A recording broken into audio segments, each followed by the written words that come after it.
So good morning, everyone. And like I said, good afternoon for some of you reaching from Europe. I am Giovanna Summerfield.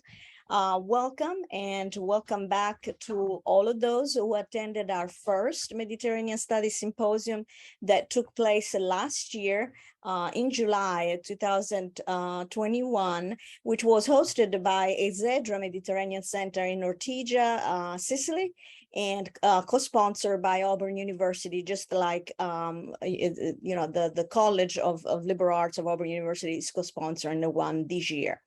Auburn is my home institution, and I am proud to say that also supports the Mediterranean Studies undergraduate certificate. So for some of you who are interested, or some who have students, you might want to direct them to us, and I am the director of the certificate, so I'd be glad to fill with details if any of your students is interested. Well, last year we had the 3.5 days. Of course, this is not possible on Zoom because we know about Zoom fatigue, so we made it a little shorter this year. We spent those 3.5 days not only again admiring the beauty of Ortigia. For some of you who are not familiar, I recommend to Google it and look at some of those pictures. It's a beautiful place, and it was very invigorating and productive.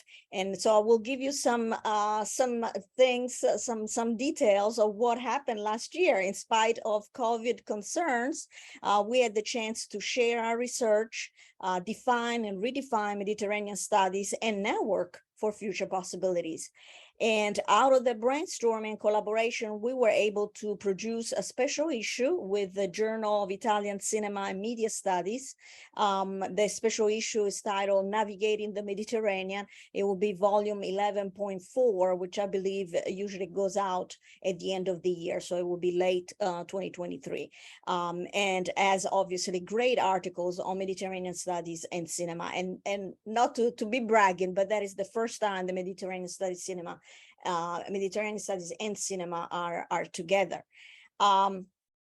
And then we are also submitting right now the complete manuscript of a volume titled Reframing and Unframing Mediterranean Spaces and Identities, with 15 essays spanning from medieval history to enogastronomy, literature, and politics. And the volume should be a new addition to cultural interaction in the Mediterranean book series from a very reputable publishing house. Due to these undeniable successes, myself and Dr. Pollicino are really reinvigorating, and we are adamant about continuing to provide scholars in Mediterranean studies opportunity to present and receive feedback and eventually publish with peers.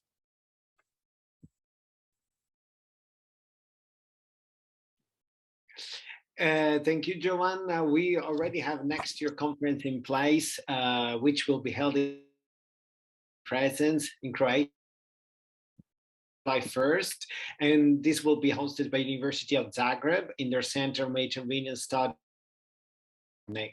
We're also beginning to prepare the 2024 Symposium on Mediterranean Studies, which will be held in Palermo, Italy, always in the last 2 weeks of June. Should there be anybody who would like to host the symposium, so in about 3 years, by the institution or the cultural organization, even if there is enough time, please do not hesitate to contact myself and or Giovanna to start a conversation. As previously communicated, in order to keep a certain flow for this online symposium, we will be happy to introduce each of you by stating the name, affiliation, title of presentation, but I'm afraid not the bio. Also moderate a Q&A session for each panel. In order to be punctual, we will give you a hint of your 5, 2, and 1 minute left. So please look at your chat feature from time to time or listen to any of our vocal cues. We do hope that you will join us tomorrow, Saturday on the 18th, for our social hour at 1 p.m. so it's always +7 if you are a GMT +1 country at the moment. So be sure to bring along in front of your screen your favorite drink and relax together with a joyful crowd. We will provide polls, exchange of ideas, and last-minute announcement. After the symposium, you will receive the official call for papers for publication in our brand new scholarly journal, ISMED, published by Mimesis International. We are sure this will be a wonderful... Most in Dalmatia, so they are set at the coastal area of Croatia. What I would like to do in this presentation, show the main tendencies in the representation of Mediterranean women in contemporary cinema in relation to the cinema, mainly to the Yugoslav cinema or the cinema. So in my presentation, I will stress two tendencies, two paradigms in the representation of the Mediterranean. The first one was influenced by the so-called Balkan cinema, or the stereotypes that were perpetuated by the so-called Balkan cinema. And the second paradigm is related of the islands and the coastal cities, usually represented as idyllic paradise, untouched, with untouched nature, beautiful landscape. So on with the contemporary cinema, I would just like to go on to go through very fast with the representation of women in Yugoslav cinema, because when we compare the previous with the contemporary representation of women, we can see actually what are the actual changes that happened. So the Yugoslav cinema, including the Croatian cinema, of course, that was part of Yugoslav cinema before, has represented traditional conservative. Each woman's place was confined to the area of home and family, and women were expected to be obedient to the male figures, the husband or father. So most images of women have been of repressed femininity in all and economic, and usually what we see in these movies, and I'm talking especially about the Croatian movies set in Dalmatia, in Dalmatian highlands, for example, the partisan movies or the movies shot in the 50s and the 60s, we usually saw the figures of mute, silenced women who gained their identity only in relation to a man. So in Croatian cinema, a woman rarely achieved something on her own or as an individual. So women were usually represented as submissive and passive, deprived of their own will, and of course they were represented as objects of lust. What Dina Jordanova, one of the film scholars, who was actually the first one to come up with the label of the Balkan cinema or the Balkan film genre, stresses is the astonishing sexism and the emphasis on women's sexuality that is present in all Yugoslav, and I would say post-Yugoslav cinema. So when I talk about post-Yugoslav cinemas, I talk mainly about the first decade after the breakup of Yugoslavia, that means 1990s. So the less attention was paid to the social problems faced by women, and the part of this part of the representation of the Balkan film genre is very much visible in Croatian cinema before the breakup of Yugoslavia and after, especially when it comes to the representation of the Balkan wild man, who was represented as a slave of his irrational passions.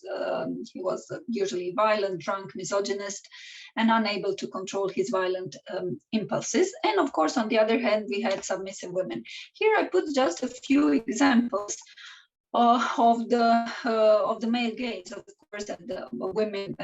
Here you can see one of the movies of Srđan Dragojević. This is a Serbian director, but when we talk about the Balkan film genre, the most famous directors I mean, the directors who perpetuated this type of representation, this type of exotic representation of the Balkans and of the post-Yugoslav space.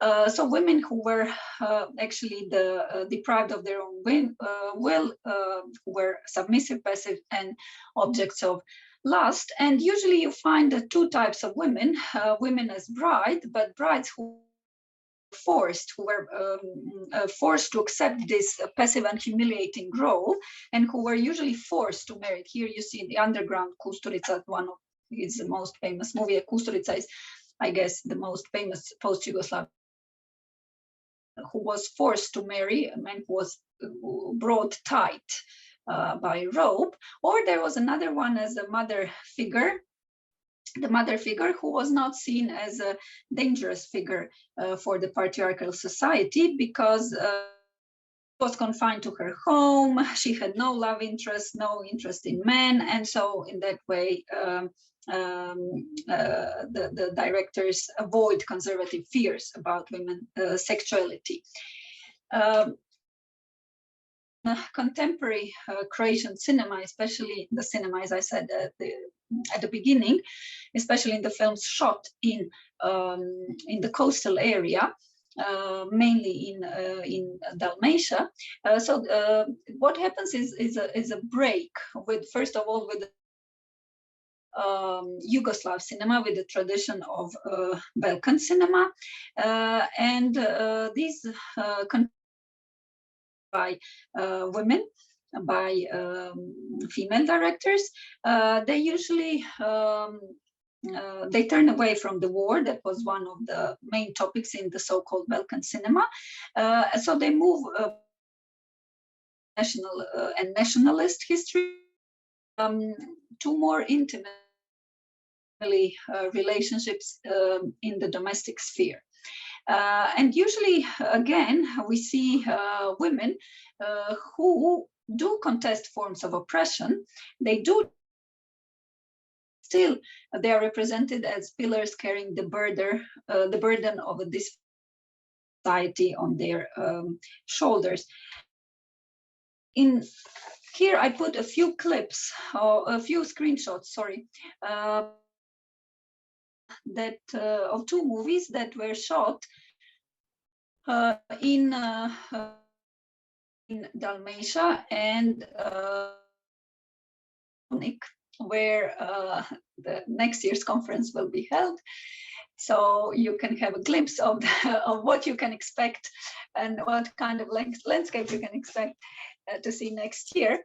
So Alexei was shot on the peninsula Dubrovnik, and Mulina was shot in movies. Talk about young female protagonists who actually go against patriarchal society, against. It's her freedom to explore her sexuality, because she comes back to this after her BA, and after having finished her BA, and he started a sexual relationship with 3 different men. So this is a kind of new prototype, I would say, of a female protagonist, the one who is completely aware of her sexuality, aware of her body, and who is not ashamed to and explore her as. Interesting in these contemporary movies is the representation of space.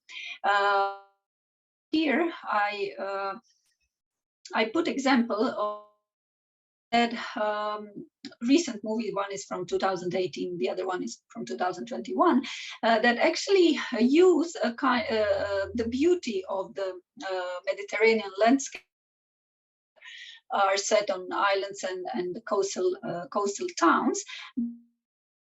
First idea that we might get of, let's say, this idyllic paradise, it's actually subverted very soon in the movies. In these small, life is not that perfect as it might seem, and usually the films contest the domination imposed on female characters by tradition, especially by patriarchy. by social structures that undermine the advancement of female characters.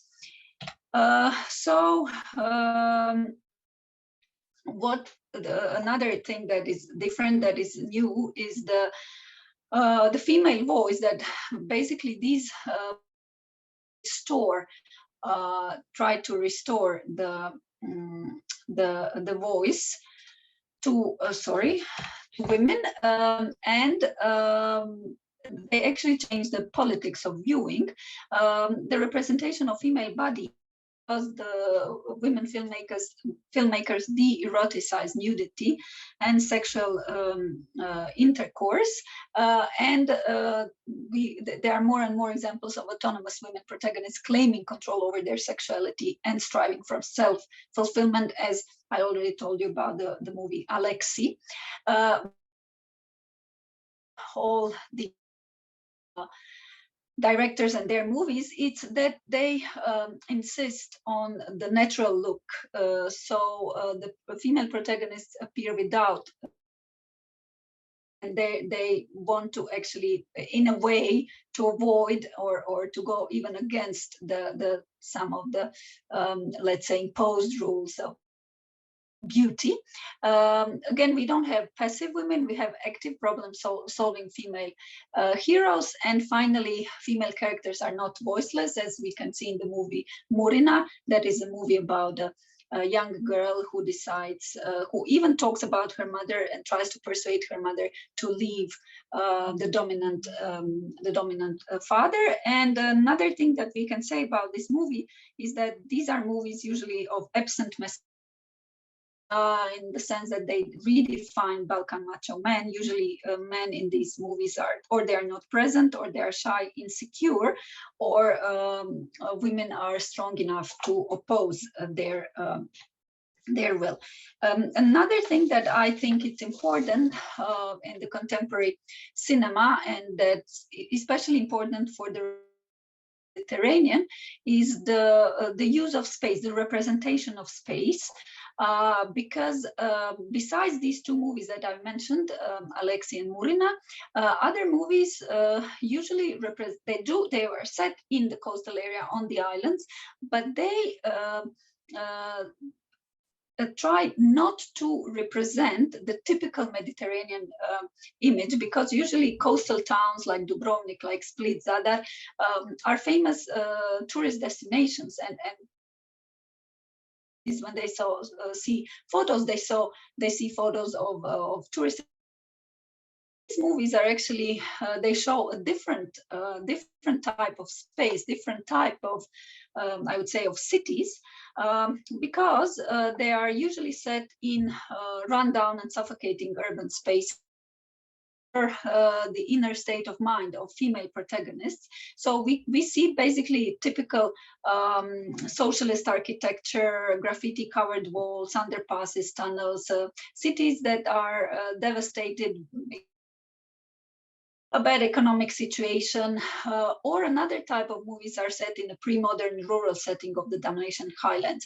But all these, the space in all these movies, the director stressed the confining nature of this movie, so they actually move away from typical Mediterranean, trying to show actually a sense of. I would like to conclude just showing screenshots from two movies that I actually wanted to show.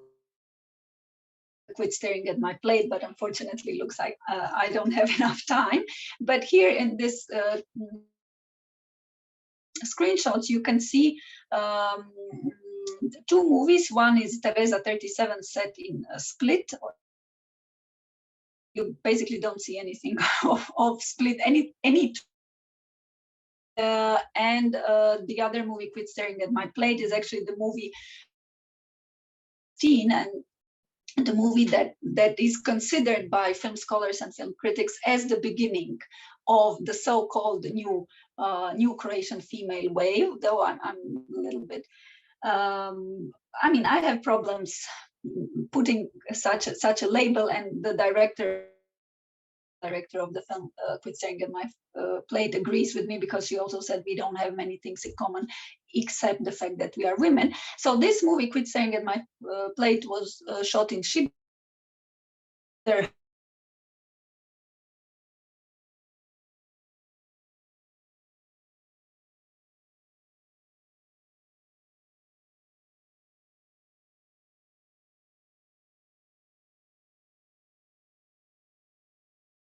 Actually points in the direction of articulated and strong female individuality.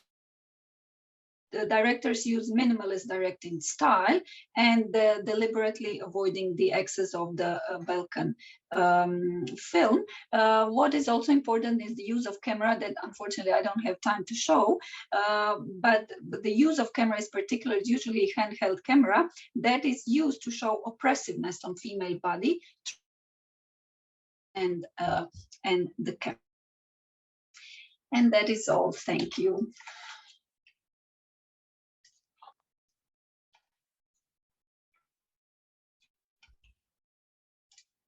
Thank you. And we'll go on and go directly to Antonio. Antonio, if you're ready. Yeah, thank you. So just sharing my screen.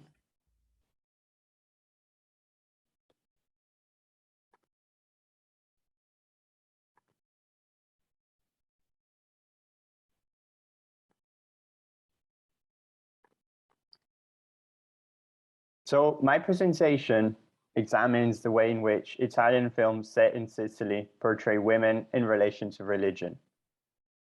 To this end, my discussion will focus on the debut feature of a young Sicilian director, Pierre Messina's 2015 L'Attesa, The Wait, a contemporary Italian art film that adopts some of the aesthetic strategies employed by 20th century Italian directors to frame the island's female inhabitants through religious iconography.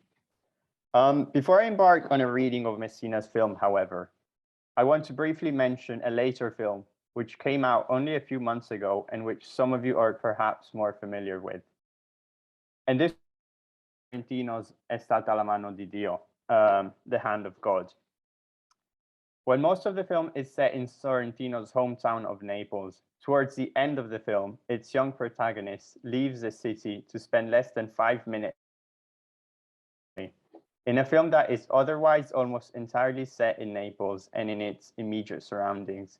The significance of this brief excursion is immediately apparent. The sequence and opens with 2 shots depicting Fabio's arrival on the island aboard a ferry. These are followed by Stromboli's black ashen shores. Upon disembarking, Sorrentino's camera is seized by the sight of a naked woman. The first image of Stromboli shot from dry land is a high-angle bird's-eye view showing the woman moving towards the shoreline. The setup recalls the opening sequence of Enrico Romero's 1967 The Collector, an explicit reenactment of the birth of Venus from Seafoam. Moreover, it establishes an immediate link between the Mediterranean island and the female body, a gendering of seascape which gains in narrative in relation to Stromboli's function in Fabio's journey. This moment exemplifies the extent to which Sorrentino's representation of gender is coterminous with that of his adolescent protagonist. Indeed, the film lacks any textual signifiers gesturing toward. The following shots anchor what the camera has shown until now to Fabio's voyeuristic position. Meanwhile, the following scene frames Fabio against the slopes of the island's volcanic cone, as you can see on the right. Him into a solitary romantic figure contemplating nature, much as he contemplated the naked woman earlier on. Stromboli sets the stage for the urban tourist's return to nature, to find himself at a time of crisis.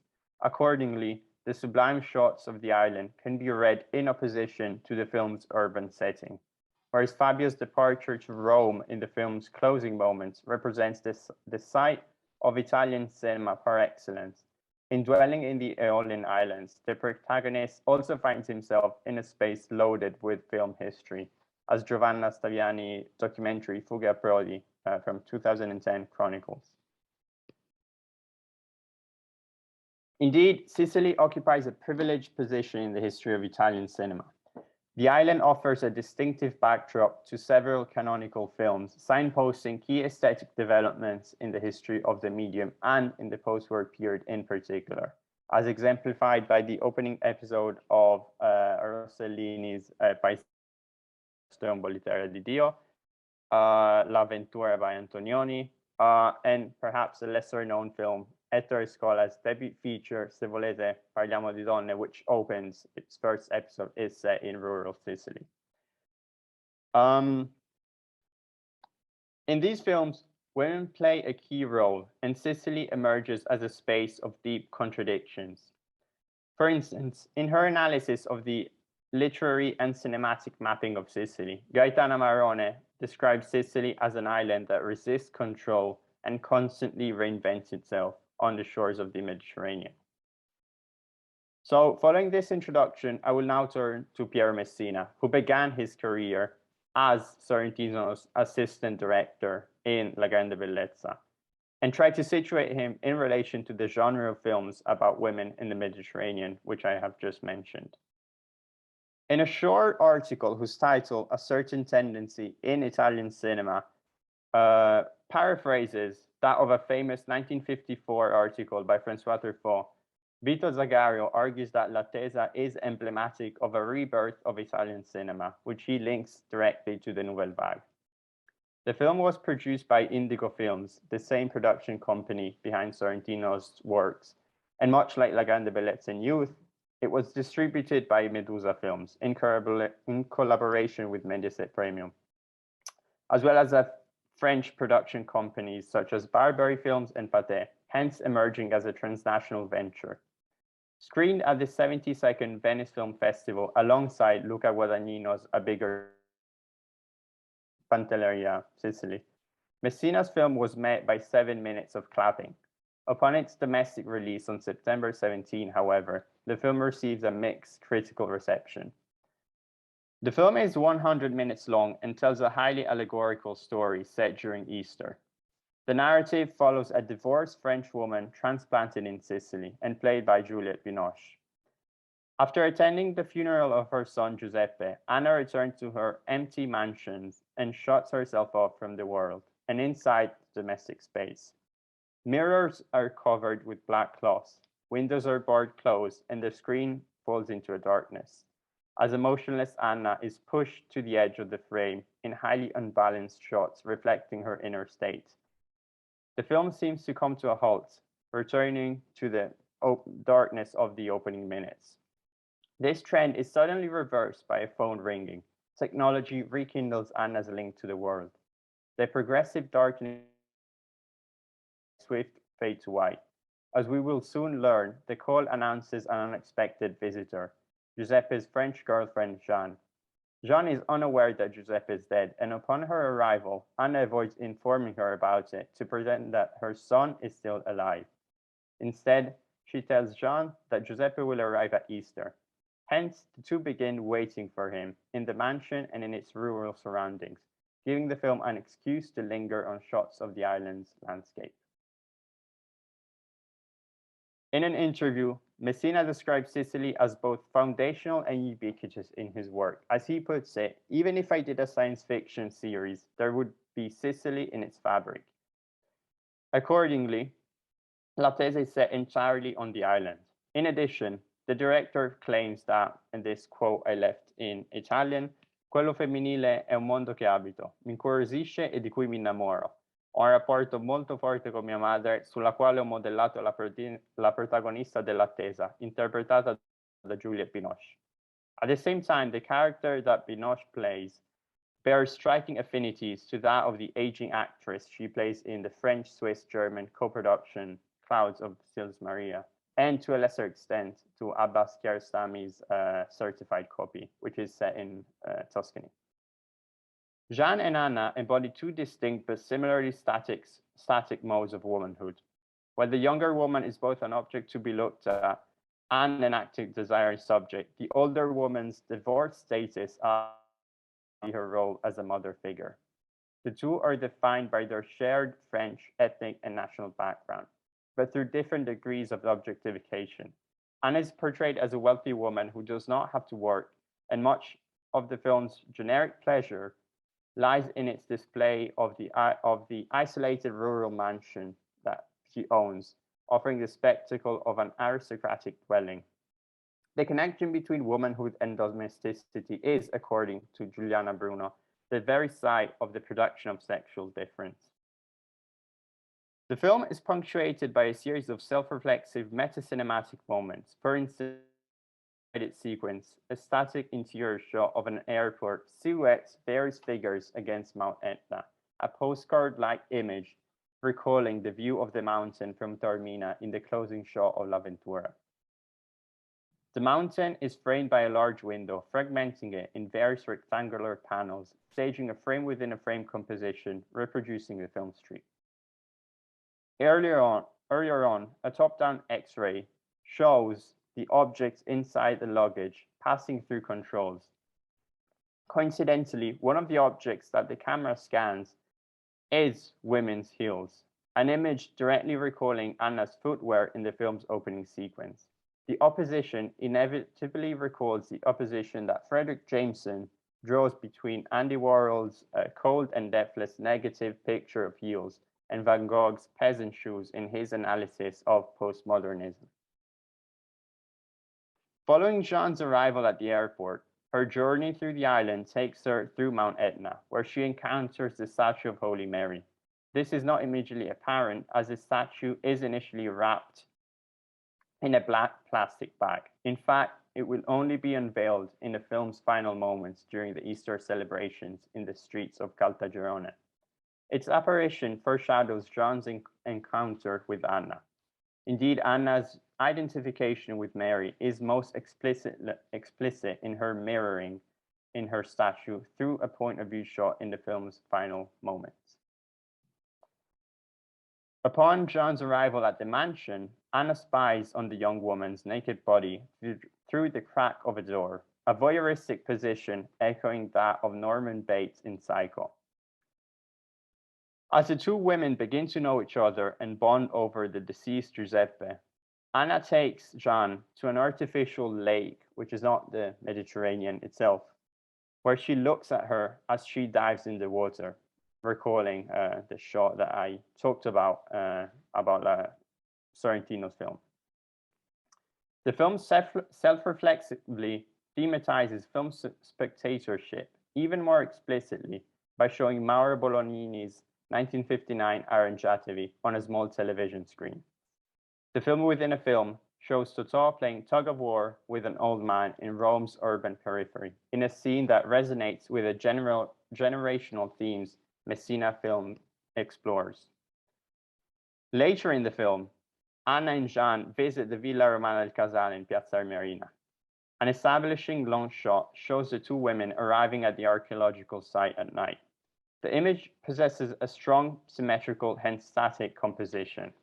The two are silhouetted against the pavilion surrounding the ruins, casting their shadows in the lower half of the frame. The modern structure divides the screen into a series of rectangular frames, evoking the shot fragmenting Mount Etna. The shadows Anna and Jean project below them appear as a sort of proto-cinematic phantasmagoria, foreshadowing the ground-level shots displaying the villa's mosaic floor in low-key lighting, culminating in a high-angle shot of the bikini girls' mosaic in the Sala delle 10 Ragazze. The film then cuts to a long shot, showing Anne and Jean standing on a raised platform above the room. The two are positioned in a perfectly symmetrical shot, separating them into distinct frames. An audio recording described the mosaics as depicting, quote, 10 women in bikinis putting on a show in honor of the goddess Thetis. Judging from their bodies, we can deduce that beauty standards were different than today. In the first centuries, 3 out of 10 women died in childbirth. Wide hips, hence, the chance of surviving childbirth were greatly valued by men back then. Meanwhile, an extremely high-angle over-the-shoulder shot silhouettes Jean and Anna against the mosaic. inviting possible interpretive strategies. Are Jean and Anna proto-cinematic spectators gazing at a pre-modern these figures? To conclude, while L'Attesa is far from the resounding aesthetic success that Zagario celebrates as the herald of a new Italian new wave, the film reveals quite a lot about the status of contemporary Italian cinema. Indeed, not only is the film heavily indebted to Italian modernist cinema, but it seems to be similarly anchored to the French Nouvelle Vague, inheriting the masculinist heritage of both of these movements.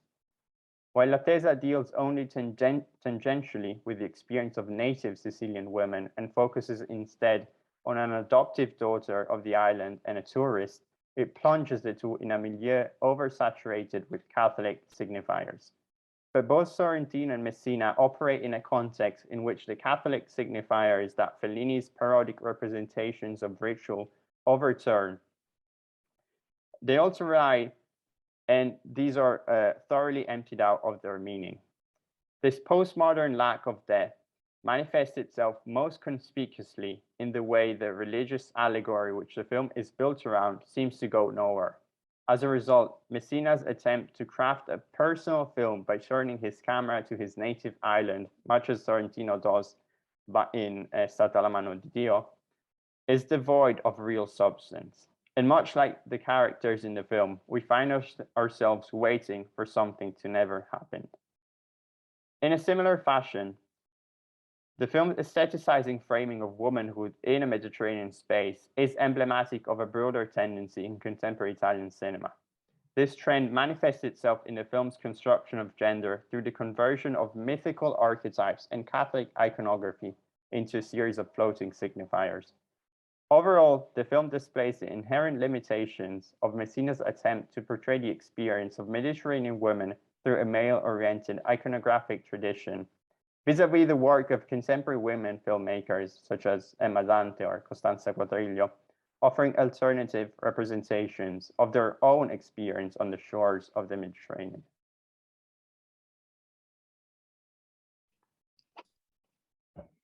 Thank you very much, Antonio. And we'll go to our third presenter, Veronica Vegna from University of Chicago. As I mentioned before, at the end of the three presentation, we'll have time, hopefully, for 2 questions. And then perhaps we will reiterate the email addresses of each one of the presenters. Thank you.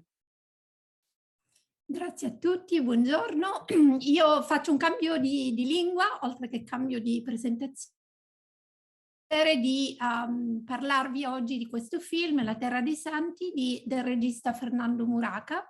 È un film del 2015, il titolo della mia presentazione nel programma in inglese e in italiano è Maternità e Ndrangheta nel film La Terra dei Santi. E vorrei fare una premessa riguardo al termine maternità che userò in questa presentazione.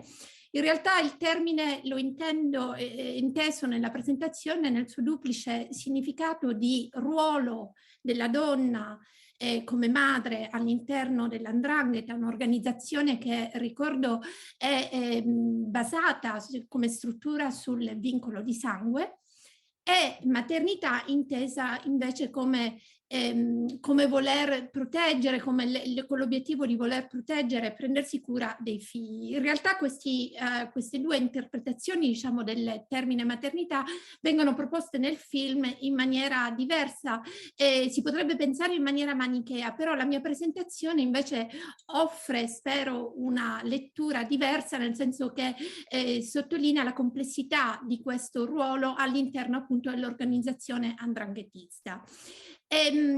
Passiamo alla slide successiva. Vorrei innanzitutto contestualizzare il film dal punto di vista di altre rappresentazioni cinematografiche, sempre sul tema di donne e 'ndrangheta. Questi sono alcuni titoli che forse avrete visto. Lea, un film appunto di Marco Tullio Giordana dello stesso anno della Terra dei Santi di Muraca.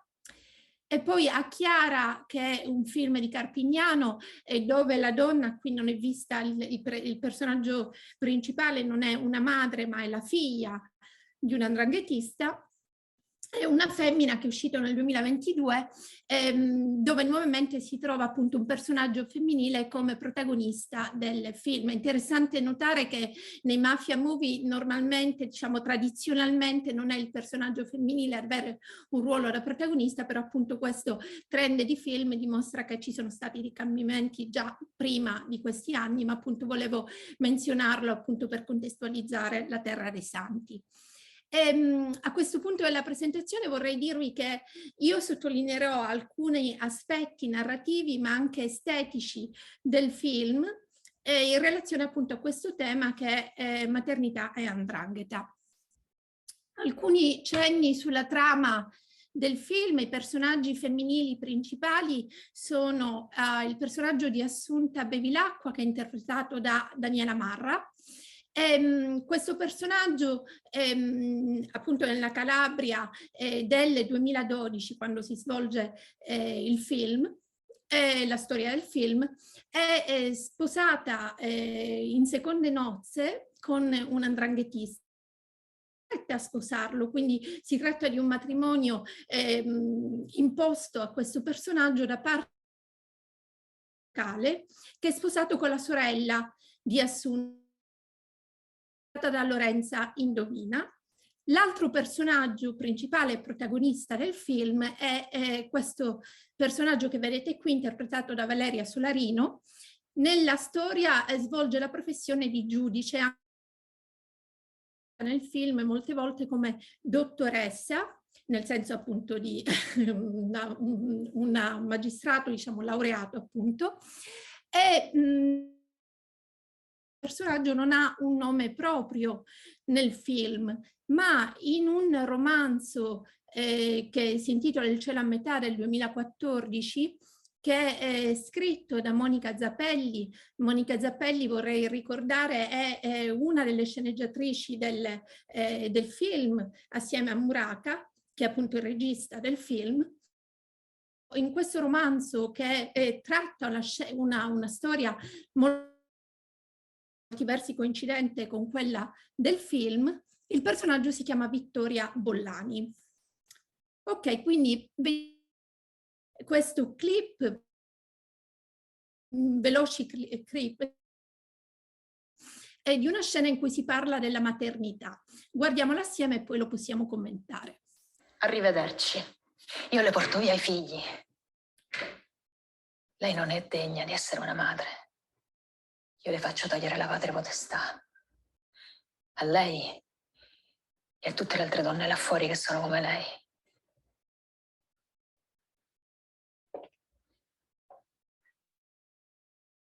I figli e le mamme. Tu che madre sei? Che li mandi a morire ammazzati?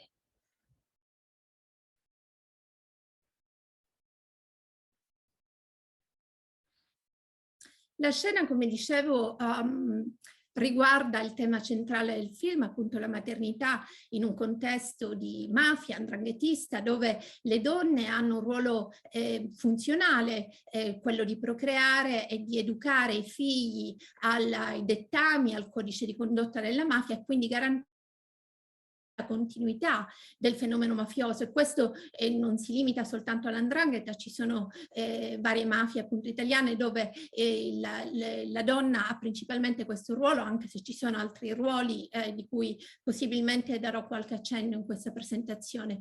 Detto questo, appunto l''ndrangheta, che è una struttura, come dicevo, che si basa sul vincolo di sangue, ovviamente c'è questo elemento che è evidente, molto forte all'interno dell'organizzazione mafiosa.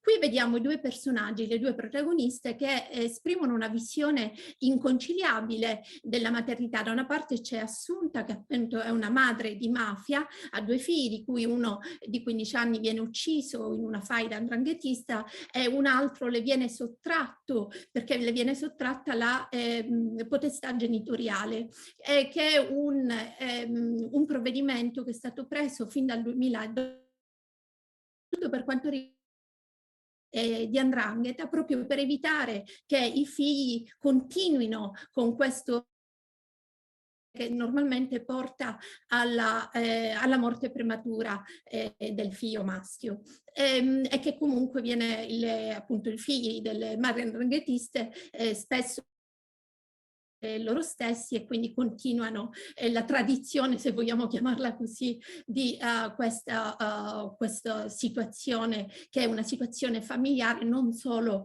è una situazione legata a un'organizzazione mafiosa, proprio perché la famiglia di sangue coincide con la famiglia di mafia. Dall'altra, dicevo, c'è una visita posta dal giudice o dalla giudice, dove appunto l'idea è di proteggere i figli, e quindi è inconciliabile con il ruolo della madre andranghetista. Dal punto di vista estetico, come dicevo, ma anche questa contrapposizione non è manichea nel film, ma è appunto complessa e mostra come questo ruolo della madre è un ruolo sofferto, un ruolo che comunque ha varie sfaccettature.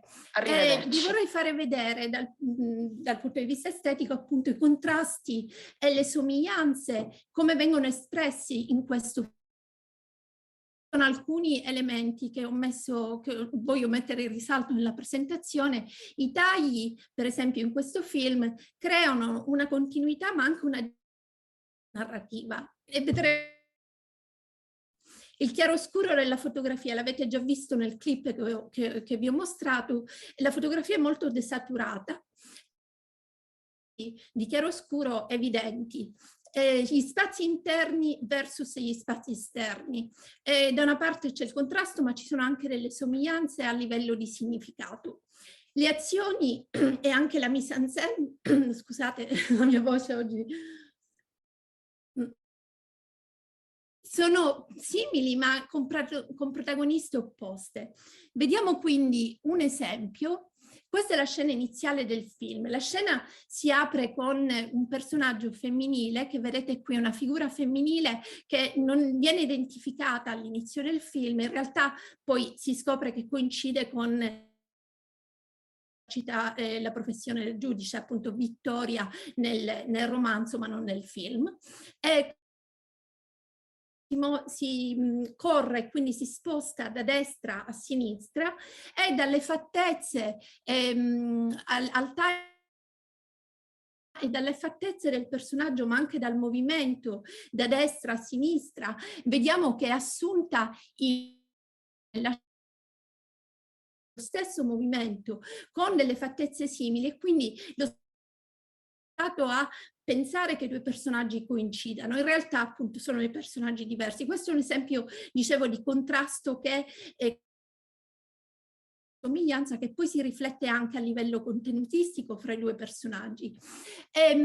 Lo sfondo è molto simile, come vedete, come scelta cromatica, anche se si tratta di un esterno e un interno. Un altro esempio, azioni simili con protagoniste opposte. Qui vedete per esempio due personaggi che corrono, uno sul tapis roulant, l'altro nella spiaggia, quindi abbiamo un interno e un esterno, e i due personaggi fanno un'azione simile, però sono dei personaggi diversi. Ora, questo effetto di parallelismo fra i personaggi viene creato dai tagli che mettono in relazione l'una rispetto all'altra, e in maniera continua ma anche discontinua, appunto per il fatto che la mise en scène in realtà poi è diversa, e anche il personaggio in sé è diverso. Questi sono altri esempi, due protagonisti appunto che sono è il magistrato che guardano delle immagini. Qui abbiamo nell'ultima parte le ultime due coppie di fotogrammi, vediamo i due personaggi anche dal punto di vista emotivo in situazioni simili, però appunto sono due personaggi che rappresentano due ottiche diverse. Interessante anche in questo film è vedere come, dicevo appunto, nel mafia movie normalmente l'uomo ha un ruolo principale, mentre qui le protagoniste sono appunto donne, e questo soprattutto se guardate il tipo di, si tratta di campi contro campi dove le due donne discutono i due punti di vista diversi e vi sono una serie di primi piani, piani medi. Gli uomini in realtà vengono sempre mantenuti o quasi sempre in una situazione di sfondo e non hanno un ruolo principale. È interessante notare che però sullo sfondo di queste immagini vediamo dei riferimenti al genere, per esempio la fotografia di Napolitano, questo è un crocifisso, non si vede bene in questo fotogramma, e poi immagini di pregiudicati. Dicevo appunto, le donne come madri hanno dei ruoli funzionali, però ci sono anche dei ruoli attivi delle donne rispetto all''ndrangheta, quindi il film nella sua complessità vede anche questi aspetti. Da una parte abbiamo, nella prima scena, come vedete, si capisce dal vestito la sposa e poi dal dialogo ovviamente del film, deve sposare, secondo la cosiddetta endogamia di Ceto, deve sposarsi con un altro 'ndranghetista che risulta essere il fratello ucciso dall''ndrangheta in una faida. E quindi lei in un certo senso questiona questa imposizione, però alla fine non ha in realtà una scelta, quindi deve andare appunto in seconde nozze. Dall'altra parte abbiamo anche dei ruoli attivi dove le sorelle sono coinvolte nel traffico, nel narcotraffico. Qui le vediamo contare dei soldi riguardanti il narcotraffico. Io vi vorrei proporre alla fine il finale tronco del film. Tronco appunto perché è definito così anche dal regista, lo vediamo.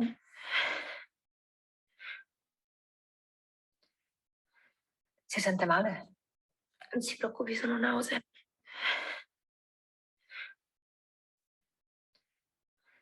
Si sente male? Non si preoccupi, sono nausea. Adesso passa. Un altro soldato per il loro esercito, Fortunato. Altrimenti una donna. Per concludere, quindi qua abbiamo la maternità nuovamente però proposta, come dicevo, in relazione alle disparità di genere, quindi la domanda che fa Assunta, la risposta che dà Assunta è in realtà una domanda per il donna e madre in questo contesto. E dunque in questa mia presentazione spero di avervi dato alcuni accenni su questo tema che in realtà ho poi sviluppato in inglese, che spero verrà pubblicato presto. Grazie. Grazie a Veronica, and thank you to all of the presenter, Etami and Antonio. At this point, we have time for one or perhaps two questions. If you have anything for either or for any of the presenter. I didn't see anything on chat. If you feel better, if you put it on chat, perhaps, you know, the language is an issue. If you want to write it in English or in Italian, I'll be glad to also bring them up.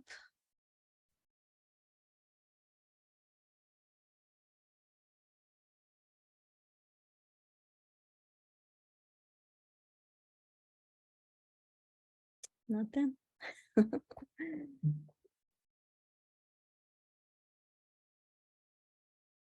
Okay, so I guess I thank you, and if you want, Etami and Veronica and Antonio, if you want to say your contact again, they probably saw it on your PowerPoint, but if you want to say it again, your email address, perhaps if they have questions, they will send them there.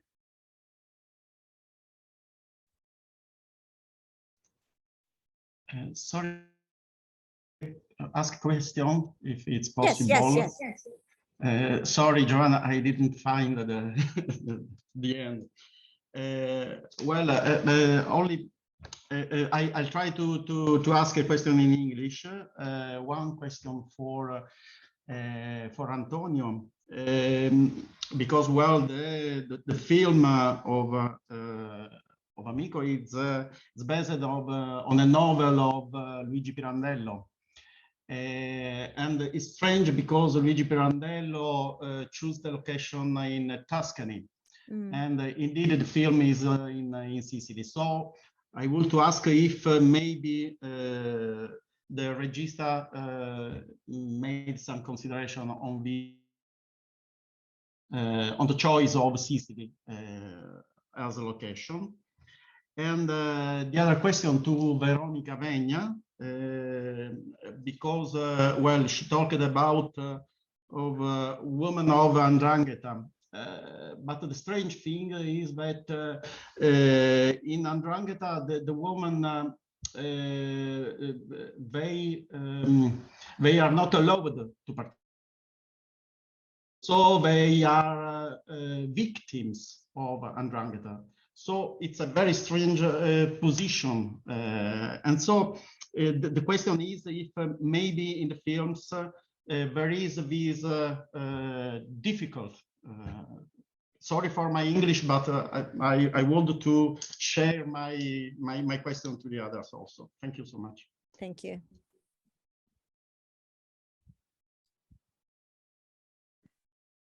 Should I you start? Yeah. Okay. In English or Italian? As you prefer. In English is good. Okay.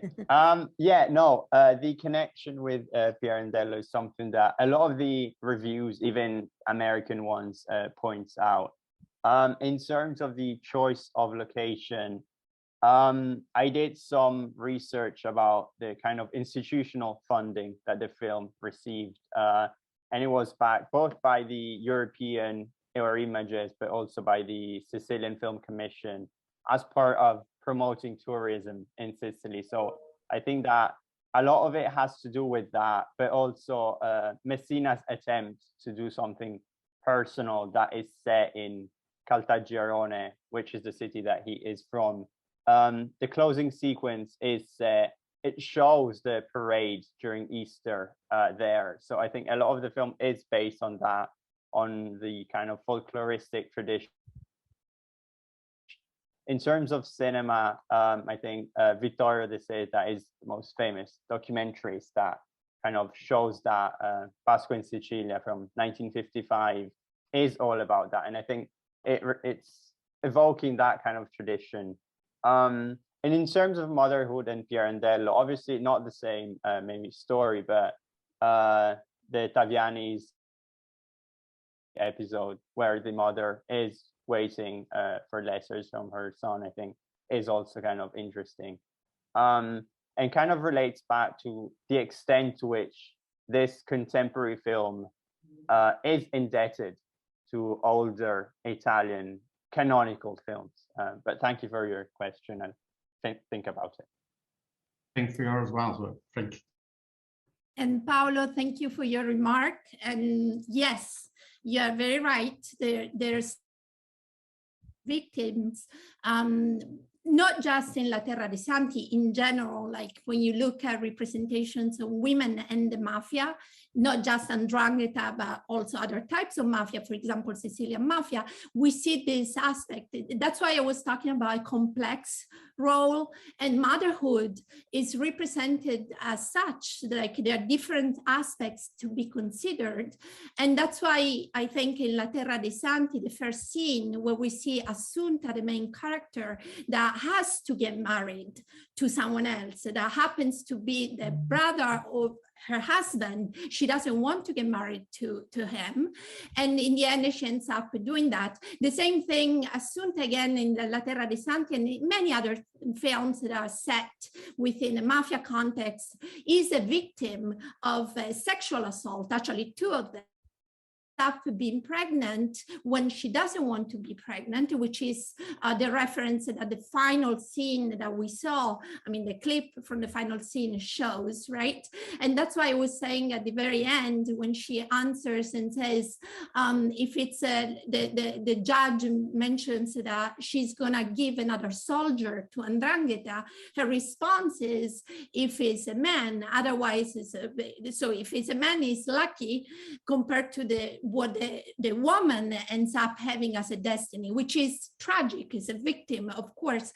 We are talking of very patriarchal societies, dictatorial, where women and also men in many ways, depending on the rank, end up not having a choice, right? So Siebert, for example, Renée Siebert, I wanted to mention, and I didn't have time to do so in my presentation, but Renée Siebert, who is a sociologist that has studied Ndrangheta and women, talks about this relationship that a woman has to have with eros and thanatos, so with love and death when it comes to the mafia. So thank you for your remark. It gives me an opportunity to clarify this.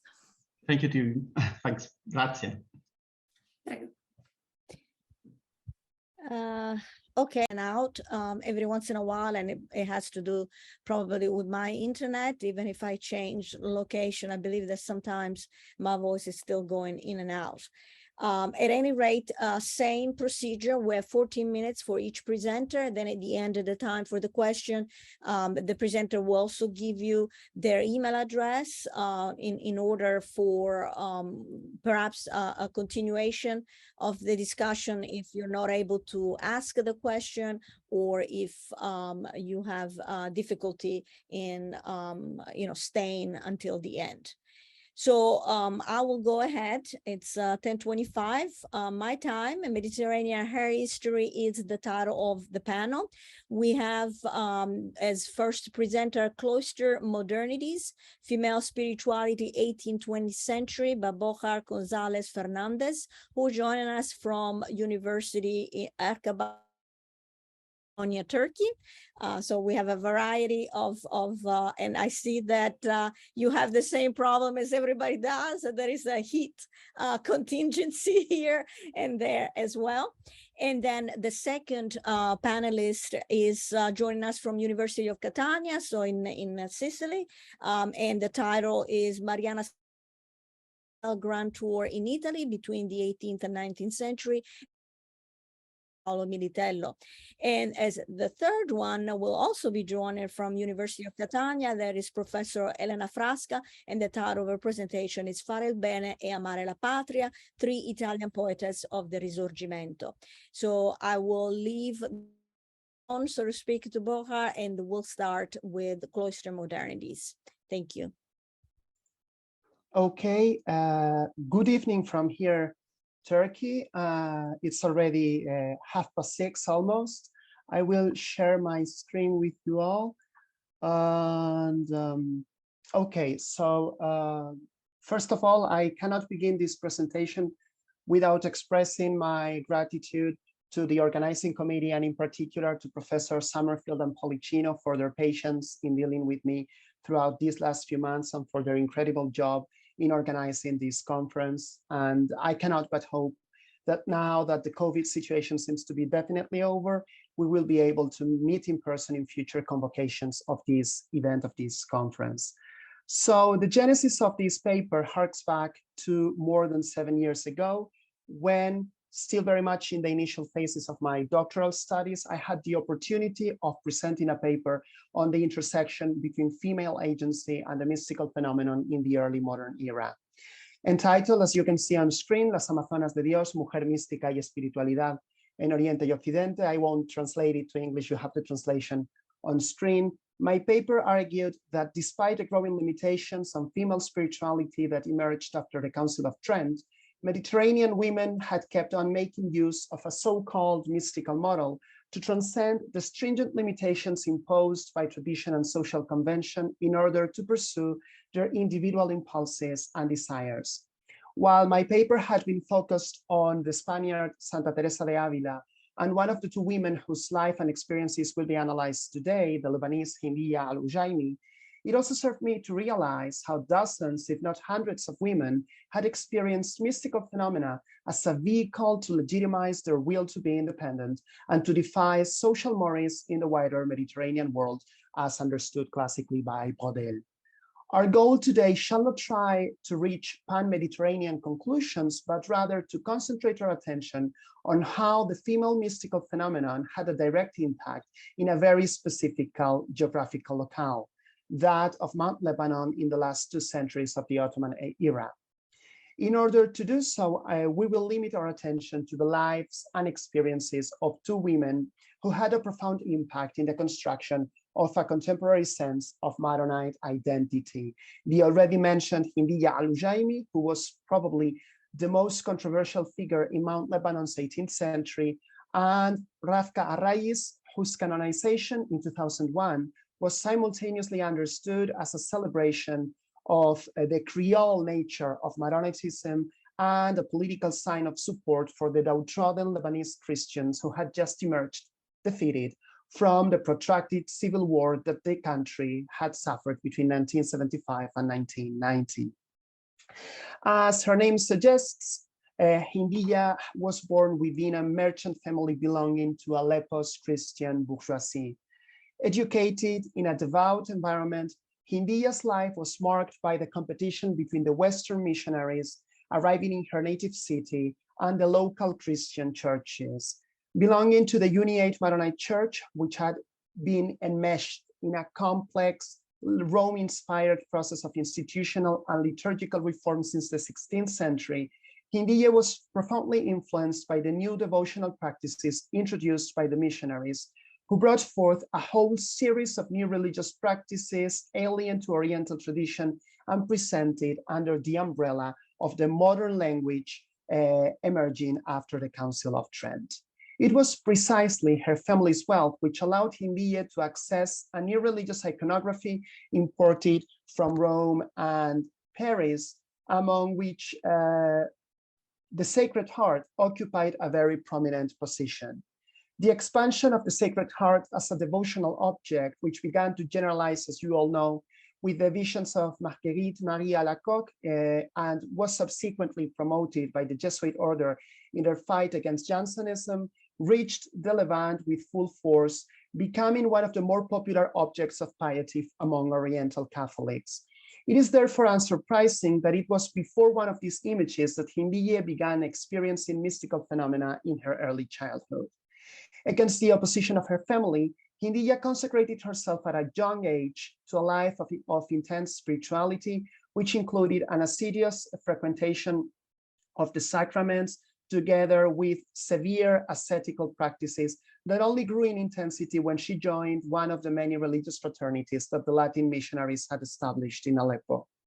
Although Hindiya's mysticism had been initially supported by her Jesuit confessors, who had tried to avail themselves of the young woman's fame to establish a religious congregation grouping women belonging to different tawaif, to different Christian communities, her insistence on establishing a new order led to her rupture with her dider two sponsors. Thus, after a brief stint at the Jesuit-established Byzantine convent of Ainpura, Hindiya ended up founding her own congregation dedicated to the Sacred Heart in the town of Kirki, at the very heart of the Lebanese mountain where the bulk of the Maronite population lives. For the following 30 years, Hindiya's order was at the center of the complex political, economic, and religious conundrum opposing the Holy See, the Maronite Church, and the feudal lords of the Lebanese mountain.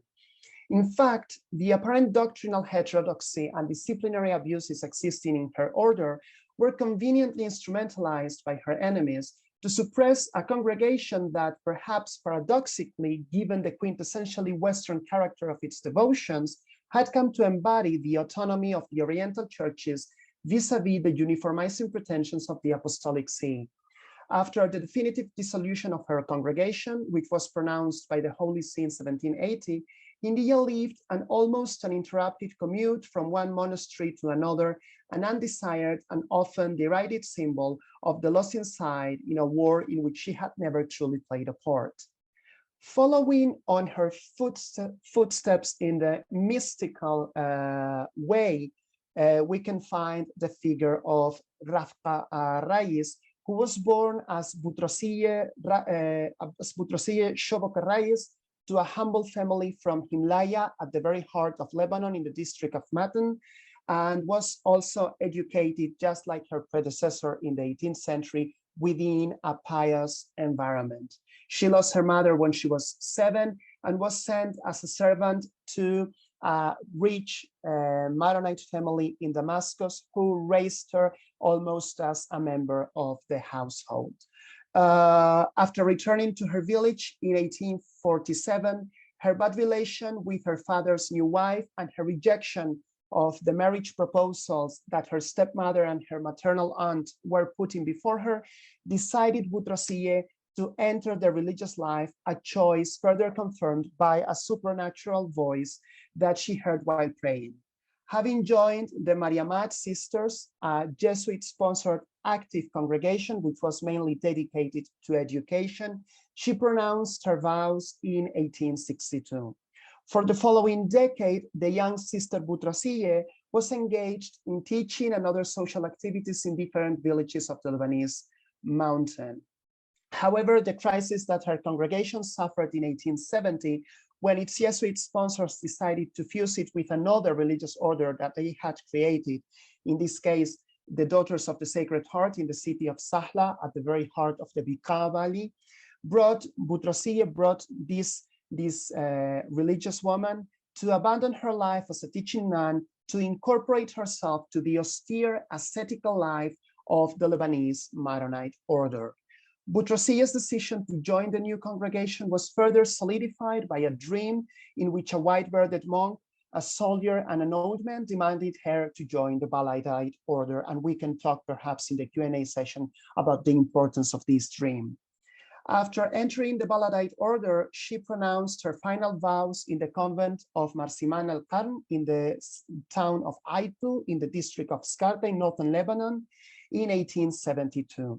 Boutros-Ghali, who had changed her name to Rafqa when he entered the Lebanese Maronite order, which was, by the way, her mother's name, distinguished herself as a zealous follower of her congregation's strict monastic rule. After more than a decade in her congregation, Rafqa, doubtless inspired by both the Western Tridentine Dolorist piety and the long-standing Syriac tradition of the Holy Person, which Avril Makhlouf defined as an, and I quote, a hermit who willingly embraced suffering, whose body and soul became a place where Christ could continue his passionate prayer for the redemption of the world, end quote. She, inspired by these two different sources of inspiration, demanded God to visit her through a sickness. The same day, she started suffering from various ailments that incapacitated her completely. She lost her sight, her joints were dislocated, she suffered from abundant hemorrhages, and she bore the stigmata of the cross in her back and between her elbows. Despite the medical treatment she received, Rafqa spent the remaining third of her life as a bedridden, incapacitated woman who lived in a secluded, dark chamber which her hagiographers identified with a tomb. The ever-growing deterioration of her physical body was accompanied by her concomitant spiritual elevation, which, according to one of her biographers, she lived physically on earth, but her spirit and her thoughts were always in paradise. Her terrestrial body deteriorated at the same time that her internal feelings were always directed to God and attached to him through a profound love, end quote. She passed away in the monastery of Mar Yusuf ad-Dahr in Jrabda near Badrun, also in northern Lebanon, where she had been transferred in 1897 to escape the rigors of Aitu's weather. And she passed away, as you can see on screen, on March 23rd, 1914. And very rapidly, we move on to exploring how the lives of these two women present a series of similarities that allow us to affirm the existence of a common mystical model, bringing them together despite the vast chronological, social, and historical distances separating them. The three elements that define this model, conversion, foundation, and teaching, which can be equally found in other mystical women across the Mediterranean and beyond, were particularly relevant for Middle Eastern women insofar as they defined new spaces for female participation in religious life in a region where they had been conspicuously absent from public religious spaces. Beginning with conversion, we have already mentioned how conversion is the first step in this mystical model. And following on the example of St. Augustine, who renounced his mundane existence to consecrate himself to God, the devout and the mystic abandoned the comfort of their previous lives to embrace the rigors of asceticism and devotion. However, conversion should not be merely understood as an abandonment of a worldly existence for a life of spiritual edification, but should be more properly construed as an acquisition of self-awareness. Conversion implies, therefore, the conscious assumption on the part of the individuals who go through it of their existing inner resources and capacities for self-transformation, which allows them actively to develop the individual conscience. Furthermore, convention does not stop at the mere internal transformation of the subject experiencing it, but becomes a powerful tool to transform the society wherein she lives. In this sense, conversion is not to be merely understood as the realization of an individual's own subjectivity and internal capacities, but as an essential prelude to social transformation. Thus understood, conversion can also be distinguished in the lives of those mystics like Ndrangheta and Rafqa, whose lives were always characterized by asceticism, mortification, and devotion. For these women, there is also a conversion process that compels them to transcend the limitations of their previous existence and to undertake the ad extrem fulfillment of their own subjectivity. Hence, the establishment of a separate religious congregation or the entrance into religious life in the cases of Ndrangheta and Rafqa respectively, function as the moments post quam the realization of their internal convictions became independent from social, moral, and hierarchical constraints. In both cases, a given episode, a vision, a transcendental or vital experience operates as the starting point for the public execution of their personal will. With conversion, religious experiences and spiritual enrichment turn out to be means to justify female agency more than ends in themselves. Foundation is the second step in this process, and the foundational effort that mystics so often undertake appears as a logical consequence of the conversion process that stands as the starting point in their vocation. Once the mystic has undergone the profound transformation engendered by her conversion, she requires to create new social structures or to thoroughly transform the existing ones in order to have them adapted to her own and extremely personal worldview. The traditional congregations, as was the case for Ndrangheta, or the open life of active orders, as was the case with Rafqa, cannot fulfill the transcendental aspirations of these women anymore. Finding a way to express the fullness of their self-discovered subjectivity, these women opted for the profound transformation of already extant congregations, for the abandonment of these orders to create new ones, as happened with Ndrangheta, or to incorporate themselves to other communities whose charisma accorded better with the mystic's Weltanschauung, as occurred in the case of Rafqa. I will try to finish rapidly since my time is finishing. We will move on now, therefore, from foundation to the last step, which is teaching. And it is widely known that the first letter of St. Paul to the Corinthians, in its chapter 14, 33 to 35, has traditionally been considered as the quintessential example of the so-called Interdictiones Pauline, which forbade women the study and teaching of theology. However, as I will try to prove in the few minutes that I have, one of the most common characteristics of mystic and devout women was their propensity for teaching, which they justified by appealing to a varied set of subterfuges. Indeed, Ndrangheta did write a dozen of books where she intended to explain in her own words the great mysteries of Catholic theology, end quote. In her case, the author justified her venture into the theological realm by appealing to her own mystical experiences, for she claimed her works had been dictated to her directly by God. Beyond her justifications, the most relevant feature of Ndrangheta's works is the fact that they were written in Arabic, language of the people and women rather than in Syriac, the language commonly employed by the exclusively male Maronite religious hierarchy. Her option for the common language reveals, moreover, a willingness to familiarize Middle Eastern Christian women with the new religious concepts and ideas arising from the Counter-Reformation spirit brought by the missionaries to the Levant ever since the 17th century. In so doing, Hindiya's work should be integrated within the religious renaissance that was affecting the Christian Orient of her times. In Ravka's case, teaching was undertaken not so much via written texts, though she dictated a memoir to her mother superior 2 years before passing, as through example, incarnating the model of the perfect religious despite the incapacitating character of her illness. The fact that when she was completely paralyzed, crawled to church in order to take part in the Eucharistic celebrations of the Corpus Christi stands out as an example of Ravka's transformation into a corporeal embodiment of catechetical virtue. And I have a longer conclusion, but my time's up, so I thank you very much for your attention, and I look forward to your questions in the Q&A session. Thank you very much. Thank you very much. Very interesting. And we'll go on with Professor Militello. Again, he will talk about the 18th century and the 19th century and the female Grand Tour. Okay. Did you arrive to see my PowerPoint? Yes? Yes.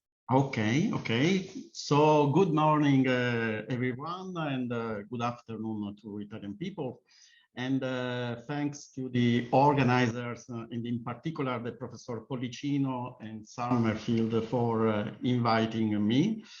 Well, I will try to speak in English. Please forgive me for my bad spoken English thought. So the title of my paper, of my presentation is Mariana Stark and the Female Grand Tour in Italy between the 18th and 19th century. And it's a research that I decided to do within my studies on Mediterranean Sicily during the early modern ages. Everyone knows what the Grand Tour is and the participation of women in this journey. But I want to show you this definition from the Encyclopedia Britannica online to show you what is commonly meant when speaking of Grand Tour. In the 18th century, the so-called Grand Tour became a rite of passage from aristocratic young men. The journey typically involved 3 or 4 years of travel around Europe and included an extensive sojourn in Italy, as Rome was considered the ultimate destination. In this sentence, I underlined the word men, because in fact, at the beginning, the protagonists of the Grand Tour were only men. Women appear as protagonists in the late 18th century and early 19th century. I underlined also the word Rome because South Italy began to be included after 1738 with the archaeological excavation of Herculaneum and Pompeii, and Sicily in the second half of 18th century. Here we have the 2 first guidebook of Sicily. The first one of Johann Hermann von Riedesel, Reise durch Sizilien und Großgriechenland, printed in Zurich in 1771, with an English version printed in London in 1773. And the other one is Patrick Brydon, Scottish, tour through Sicily and Malta in a series of letters to William Beckford, Squire of Somerlin, Suffolk, printed in London in 1773. So these were the first guides of Sicily. After that, there were clearly others guides, but not written by women. This is one of the reasons why I got interested in the Mariana Stark guide. In fact, Mariana Stark's guide can be considered for Sicily, but perhaps also for Italy, the first guide in the modern sense of the term, written by a woman. Well, on Mariana Stark, we have several studies that analyzed her work, above all from a literary point of view. I'm an historian, and I'm therefore interested above all from the historical point of view.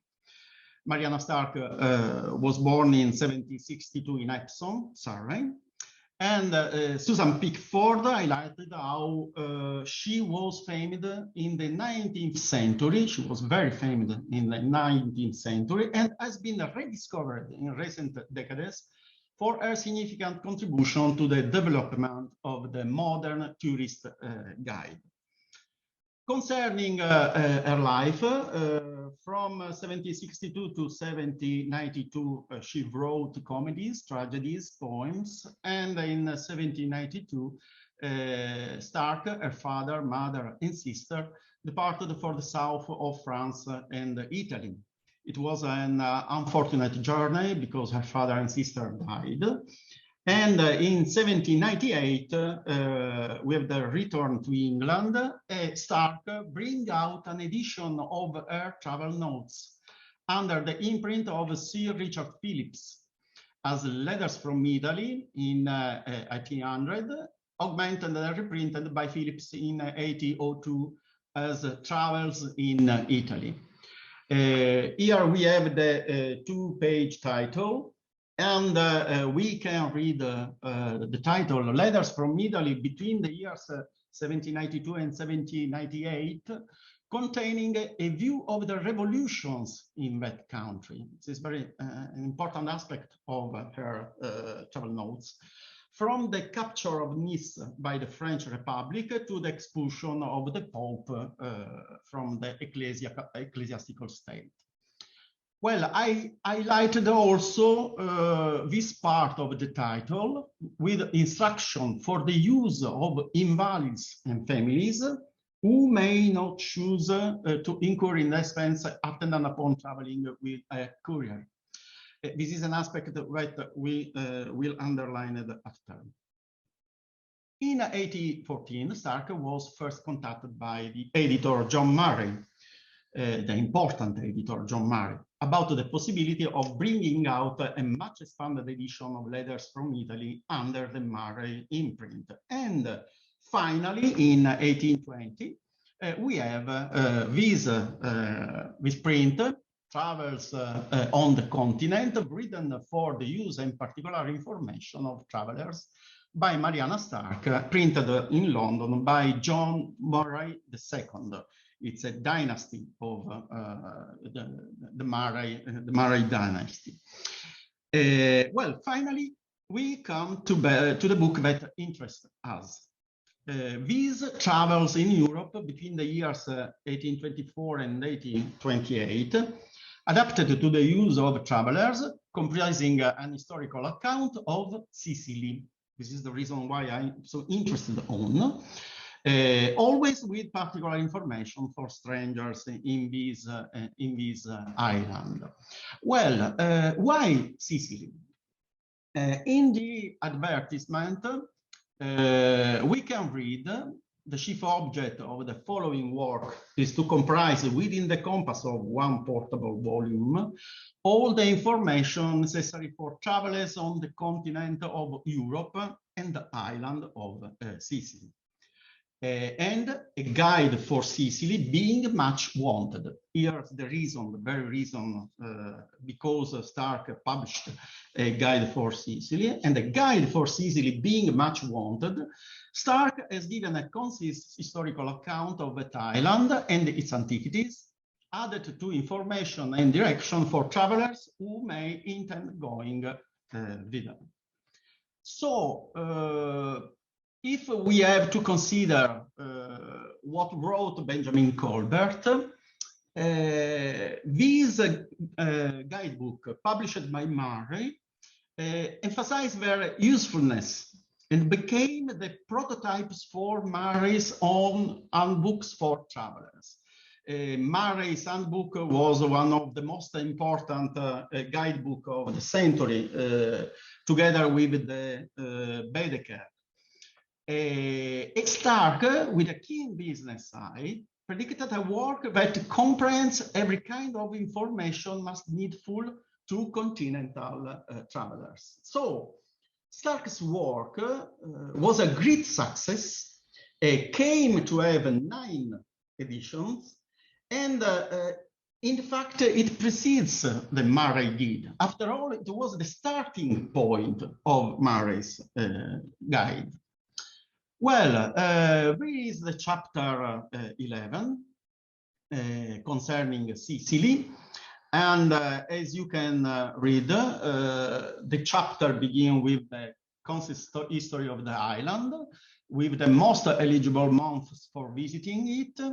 And after, it describes the tour of Stark. Stark starts from Naples, she arrives in Palermo, and after she goes to Segesta, to see the theater, the temple, and then go to Trapani, Marsala, Selinunte, and after Agrigento, Gela, and then she went to Syracuse. After Syracuse, we have Catania, but especially the ascension on Monte Etna.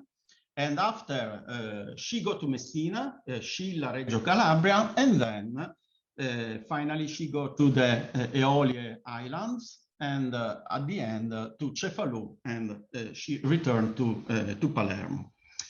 Well, there is no time to go into detail, but I want to say only one thing about this journey, because in this journey, Stark quote several times Riedesel, the Reise durch Sicilien, but sure translated in English.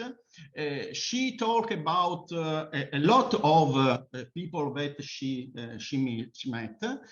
She talked about the hotel. She gave a lot of information. But as for the testimonies quoted by Stark, that of the so-called an English gentleman and his wife, it's very interesting. These testimonies, this witness, it tells of the very difficult ascension to the top of the Etna volcano. Stark didn't arrive to make this ascension to the top of the Etna, and she reported this witness of English gentleman and his wife. It was a very hard and difficult adventure in which, however, the two protagonists, both the man and the woman, face all the dangers together without any comment on the difference in sex. In fact, phrases such as this adventure does not suit a woman are missing. I think that this is very important because it's a very change of direction in rapport of the guide that we have on Sicily. Well, I must therefore go to conclusion. Maybe I've finished my time. Yes. Well, in the research I intend to do, and in the article I would like to write for the proceeding of the conference, I want to investigate how many times and when Stark came to Sicily. Who were her contacts, both Sicilian and English? Which travel journey did she really use? I said that she usually quote Riedesel, but we have to see if she used other journal. This is because a historical research on Stark, it's interesting for me for two reasons.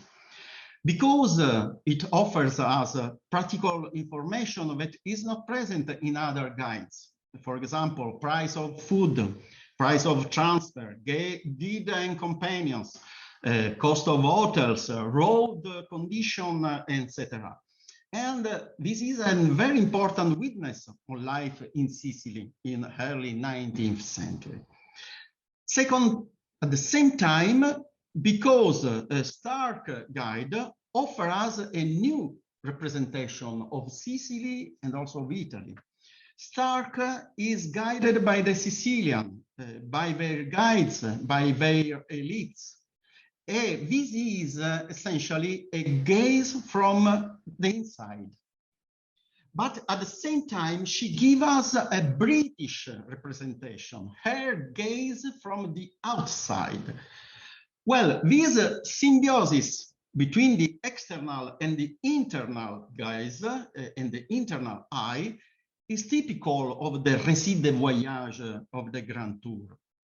With Stark, however, we have a different feminine sensibility that is added, which gives us a new witness. And I think Stark gave also a big contribution to the construction of the new role of women in the West.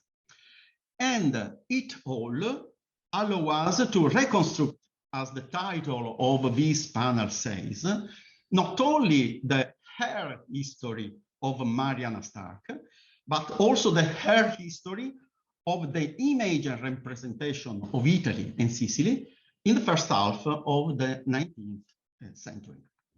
Thank you very much. Thank you so much, and we'll come back to that. Hopefully that there are questions on both of the presentations. Right now, the third presenter is Professor Elena Frasca from University of Catania, and she will bring us to Risorgimento. So we're moving a little bit in this history.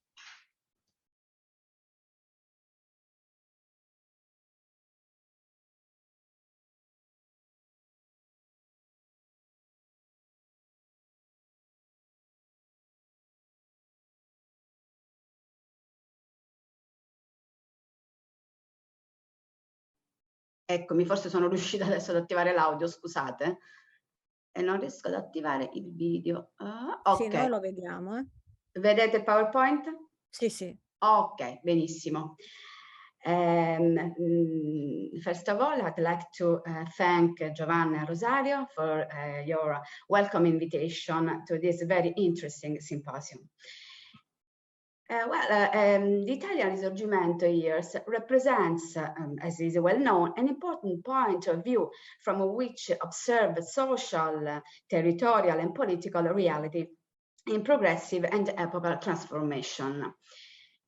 The research inputs are many, and scusate, io non vedo il mio schermo. Vediamo se riesco. Chiedo scusa, ma non riesco a vedere lo schermo. Voi lo vedete? Sì, noi lo vediamo, però non è in, diciamo, nel setting. Vediamo okay, quello ora sì. Ecco. Ora sì? No, vediamo adesso anche il tuo schermo del computer. Ecco, perfetta, grazie. Ci siamo? Sì, sì, ora va bene. Ok, scusate, grazie. Non sono brava con Zoom. The research inputs are many, and the privileged visual corners from which observe the significant changes allow to open different windows to proceed to transversal reflections. Here I have chosen to approach an interesting source which could represent the change during the 19th century, the periodical press. In this storm of this century, marked by events of the Risorgimento also, and above all, precisely in Sicily, the attempts to have a new political and social system saw a privileged channel just in the periodical press, which, particularly in the middle of the century, lives in a happy and prolific season. The reflection focused on the analysis of a Catania magazine that saw the light in a particularly significant chronological slice. L'Alba was published in the Etna city in 1845 as a gift to Baron Antonino Orsino Recupero on the occasion of the new year. Among the 1980 compositions contained in the magazine, the contributions of 3 Napolitan poetesses, Laura Beatrice Oliva Mancini, Irene Ricciardi Capecelatro, and Maria Giuseppa Guacci stand out. The historical events relating to the fortune that the magazines, in particular those with political purposes, had in that part of the 19th century, are related with the personal and public stories of 3 women who played a significant role in the evolving society, which was transformed, spending themselves in public activities related to culture, literature, poetry, but also with the attention to more innovative forms of education for women. L'Alba, this magazine, has the contributions of authors such as Niccolò Tommaseo, Johann Wolfgang von Goethe, Thomas More, George Gordon Byron, Alphonse de Lamartine, and many others.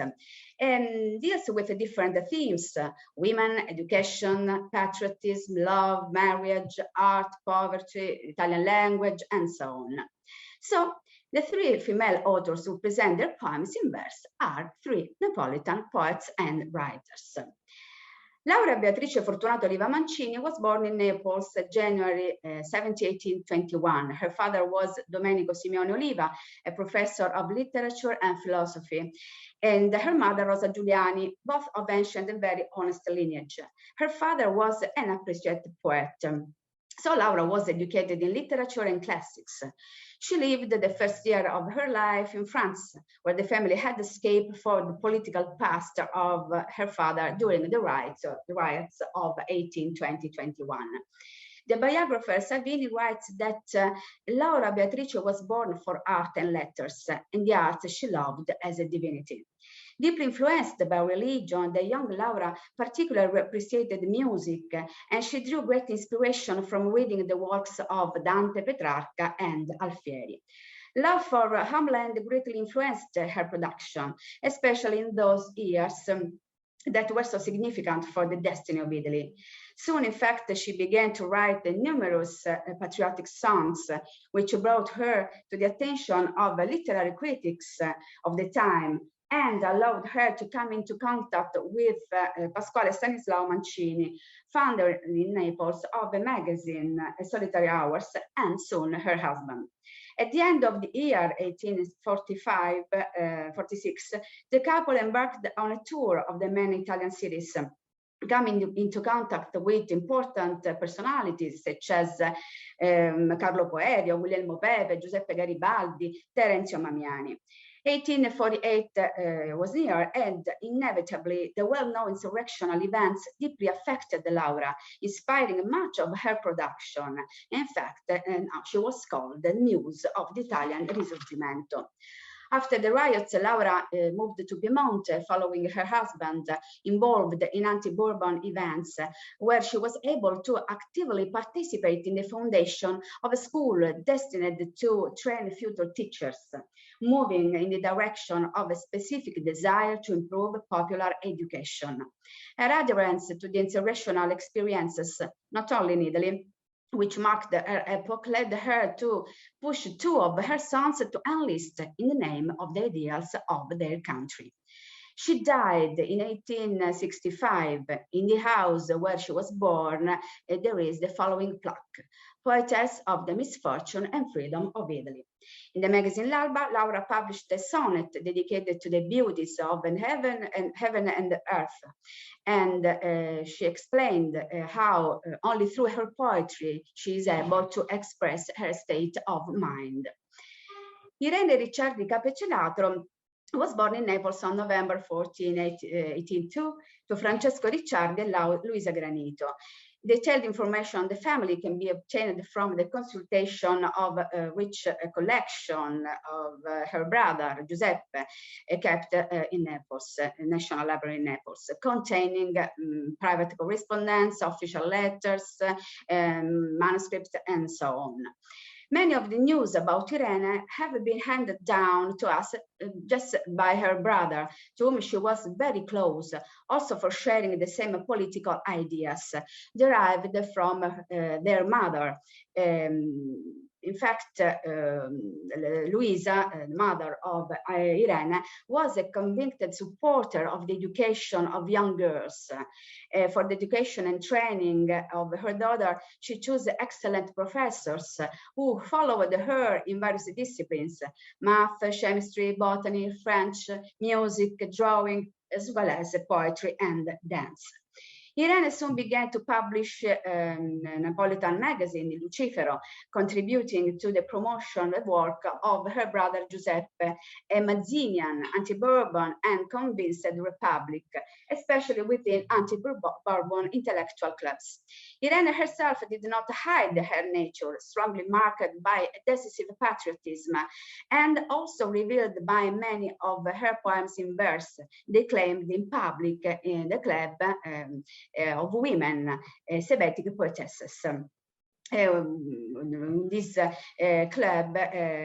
club counted names such as Giuseppina Guacci Nobile and Laura Beatrice Oliva. The numerous trips she took around Italy certainly contributed to increasing the straightening of her ideals, great opportunity to get in contact with Alessandro Manzoni, Vincenzo Monti, Giacomo Leopardi, but also Isabella Teotocchi Albrizzi, another woman, important woman. Her marriage in 1837 with the composer Vincenzo Capecciolatro made her cultural interest turn towards the world of the theater. Together with her husband, she lived in Paris and coming into contact with the Italian exiles, but also with Alphonse Lamartine and Victor Hugo. In fact, her nieces gave her the nickname, the traveling aunt. She died in Naples on September 30, 1870. By Irene Ricciardi Capecciolatro, the magazine L'Alba preserves a song dedicated to an eruption of Vesuvius and two sonnets, one dedicated to the pain of the mother for the disappearance of her son, and the other in honor of Vincenzo Bellini. Maria Giuseppina Guacci Nobile was born in Naples on June 20, 1877, to Giovanni Guacci, typographer, and Saveria Tagliaferri. From an early age, she received training in line with the liberal and patriotic ideas. In the 30s, she began attending the Purist School of Basilio Puoti, which inevitably marked her training and which allowed her to know Luigi Settembrini, Francesco De Sanctis, the Imbriani brothers, with whom she shared the same literary interest and political views marked by a decisive liberalism. Her political activism led her to give life to political silence of a certain importance, also frequented by Giacomo Leopardi, with whom she shared some pessimistic visions of the existence, although in Giuseppina this sentiment never reached the extremes such as Leopardi. In 1833, Guacci received the honor of being the first woman to be admitted to the Pontoniana Academy in Naples. In 1835, she married Antonio Nobile, deputy director of the Capodimonte Astronomical Observatory and professor of math and geometry.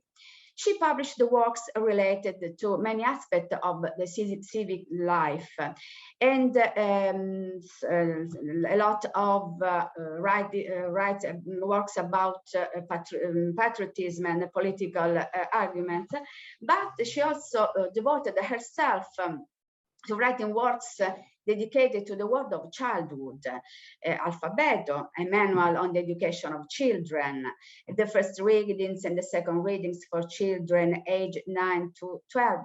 She promoted also the Society for Infant Kindergarten for children from the poorer classes.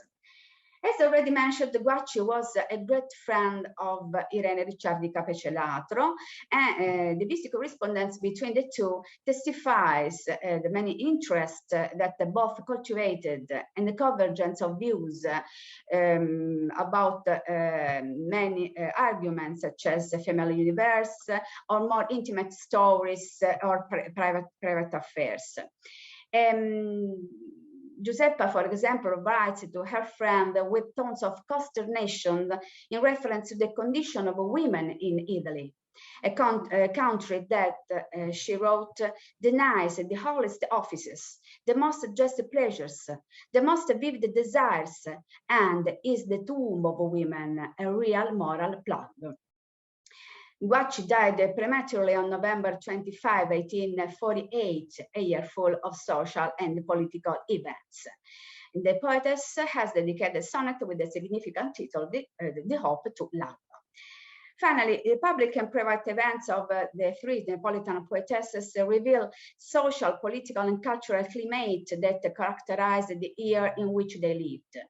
The woman tried to make her way through the power of the pen, yet something began to move concretely, especially in the direction of a slow but progressive crumbling of ancient prejudicial and censoring legacies aimed at the female world, which has always been confined within the comfortable home walls in the reassuring roles of daughter, wife, and mother. But women began to establish themselves as authors, even in magazines. In addition of this, it is important to notice that increasingly custom of connection between women, but also men, in the cultural and political salons, so in vogue and not only in Italy, places of concrete activism and secretion of ideas, comparison, intellectual exchange, which played a decisive role in the identification process. Within the walls of these places, also women played an active role, not only at the political and cultural level, but also in the decisive affirmation of the urgency of training women through an innovative and complete intellectual preparation, while not forgetting the main role of wife, and above all, of mother, first teacher of her children. Thank you. Thank you very much to Elena and to Borja and Paolo. All three of them are very, very interesting. I'm hoping that we have questions for them. We had time for one or two.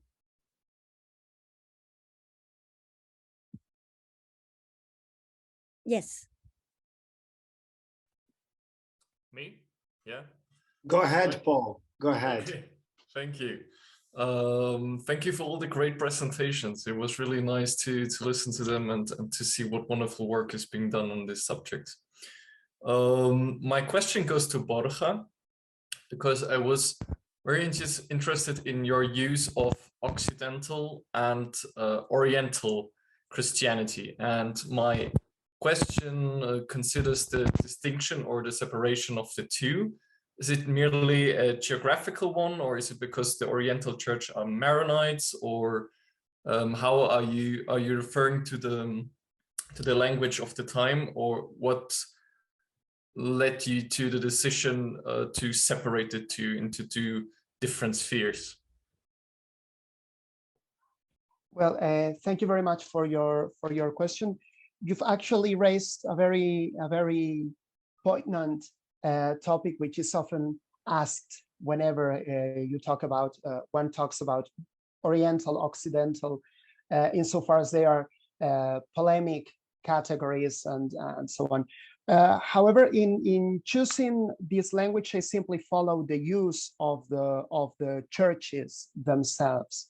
So the Maronite Church, insofar as it is an Oriental Catholic Church, that is a church born and developed in the Middle East, but nonetheless in full communion with the Roman Church, it identifies herself as Oriental Catholic. And I think it would be the same for the other churches, Oriental churches in communion with the Roman Church.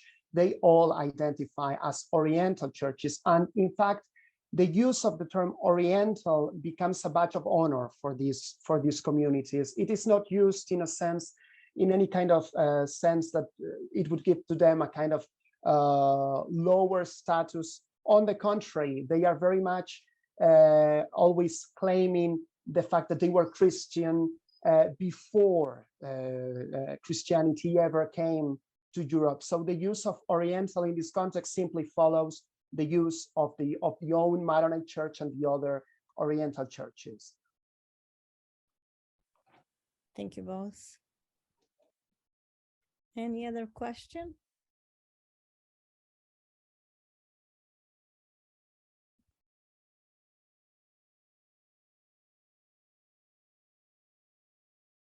I just have a quick comment for all of you. Borja, I was very interested in the language point that you brought up, the separation, you know, the way that they wrote to think about if you're thinking about, you know, publishing that, perhaps you that I think is very original and very interesting. And Ellen, I have to admit that as a literature person, I didn't know these three authors that you wrote, you talk about. So that is very interesting as well. And Paolo, congratulations on your paper. I know Mariana Stark is a very intriguing figure, and your approach was really great. Thank you. Thank you. Yes. If I may make a comment on the language question, this is something that is found not only among the Oriental mystics we've been talking about today, but one looks, because my previous work on the matter of women mystics had to do with Santa Teresa, the Spanish saint, Saint Teresa of Avila, and I have also explored although I of course cannot access the primary sources, Candida Xu, a Chinese woman of the 17th century. And in all the case, we find a use of an explicitly simple language, not a language that rejects employing the lingo of the professional theologian, which was a deliberate way to try and eschew the limitations on women teaching theology that existed at the time. So employing Arabic in the case of India rather than Syriac, or employing in the case of Rafka, the dialectal Lebanese Arabic rather than the standard Arabic, was a way of teaching, of explicitly attempting to explain matters of theology without risking to be prohibited to do so. Very important. Thank you. Let me see the time. I know that we have in between. Are there any other questions, or center to write perhaps in the chat their email address once again, if you have other questions or comments that you want to forward to them directly.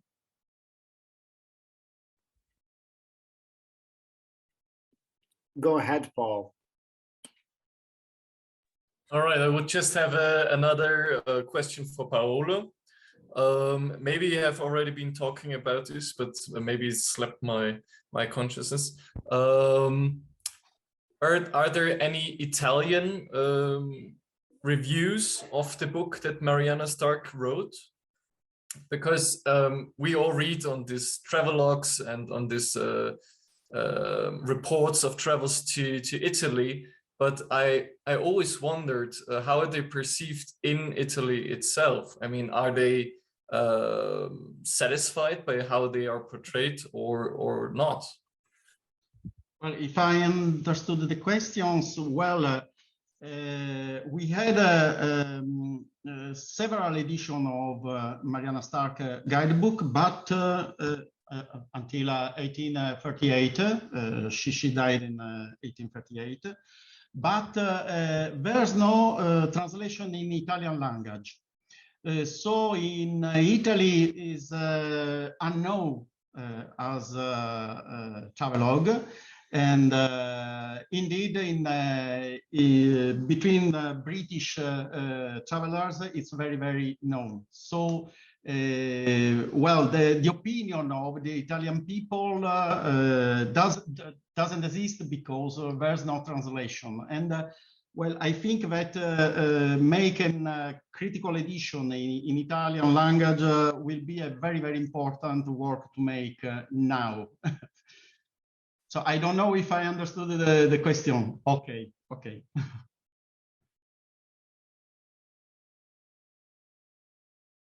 Okay, so on the chat. If anything comes up, again, you can reach out to me or Rosario. If you miss those contact, we will also be able to give. And we have a little bit of a break. Our next presentation is in next panel. It will be Italian literature. Questa concezione diffusionista del pensiero critico. Infatti i due studiosi hanno inaugurato quella che poi è stata la secolarizzazione del pensiero e che si è affermata nel tardo Ottocento proprio come opposizione all'Ancien Regime e alla verità rivelata ai dogmi della Chiesa. Questo processo di emancipazione che Avicenna e Averroè hanno inaugurato si è sviluppato comunque nel mondo arabo, si è radicato nel mondo arabo anche musulmano, dando vita a una corrente eclettica. Tra i principali interpreti che ho trovato, insomma, portando avanti questa ricerca, un nome che risuona è Mohammed Arkoun, un filosofo algerino, anche il teologo egiziano Ali Abdezarriq.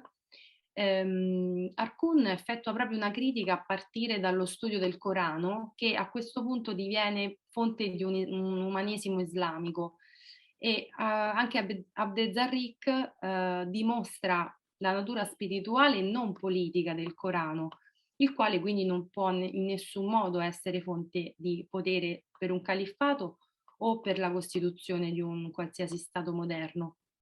Altri autori, come Taha Hussain e Abdu Filiali Ansari, possono essere comunque ricondotti a questa ricezione del razionalismo averrovista, sempre in tema di esegesi coranica, ma per sottolineare il primato della ragione rispetto alla rivelazione. Quindi non si può non partire dal Corano, in quanto è chiaramente un testo fondativo della cultura, però lo si interpreta, quindi comunque uno strumento critico rispetto al testo.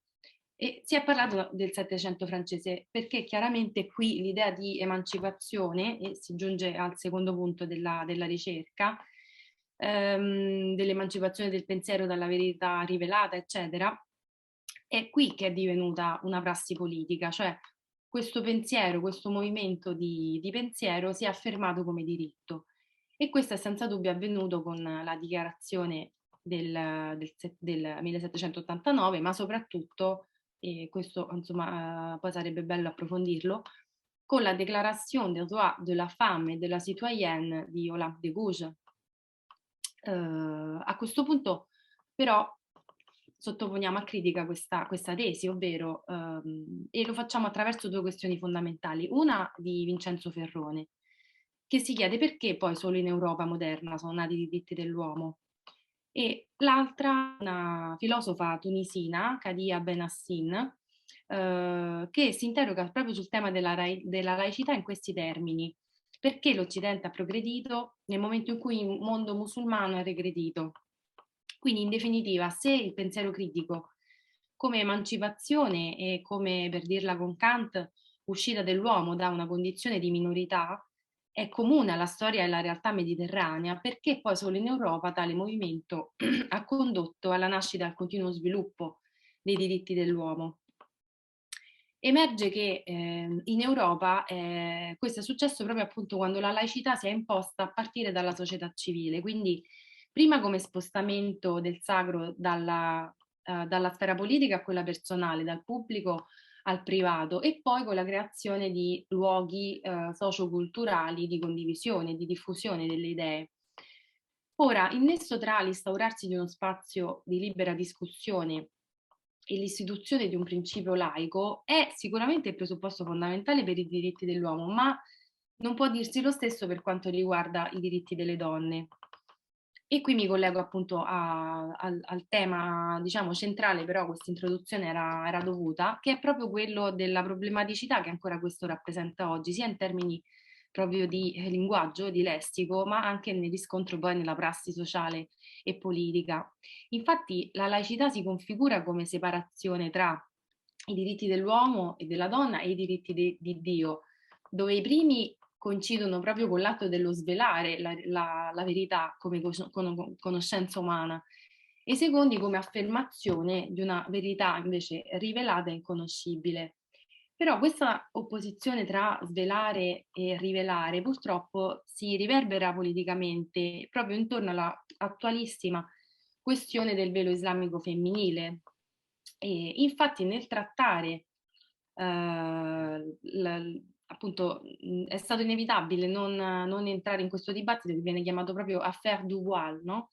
Nel però trattare questo tema del velo secondo un metodo mediterraneo, quindi per non cadere nella una prospettiva eurocentrica, eccetera, c'è diciamo un'altra metodologia. Quando si parla di velo in questo caso come simbolo religioso all'interno di un contesto sociale e politico, non ci rivolgiamo a una realtà prettamente orientale, ma proprio alla manifestazione di una compenetrazione. Per esempio, l'Islam è la seconda religione più diffusa in Francia, quindi, e nei paesi arabo-musulmani questo dibattito è vivo e fervente, quindi è una questione non sentita solo in Europa.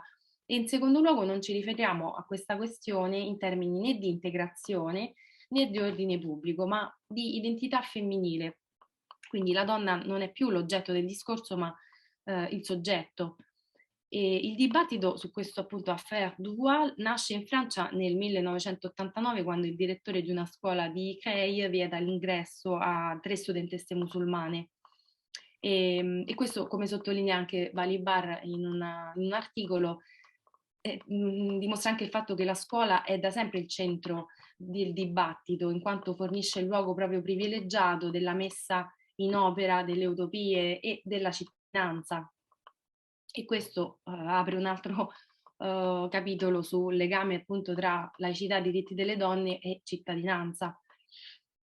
E la Francia con le sue leggi ha sancito per primo il primato della laicità, con in particolare questa proposta molto esplicita, quella del numero 1121 del 2008, che mira a lottare contro gli attacchi alla dignità della donna che derivano da alcune pratiche religiose e si rivolge specificamente alla realtà umana femminile, sottolineando come la pratica del burqa, attraverso questa pratica la donna non ha più un volto e quindi non viene più riconosciuta come persona ma un oggetto anonimo.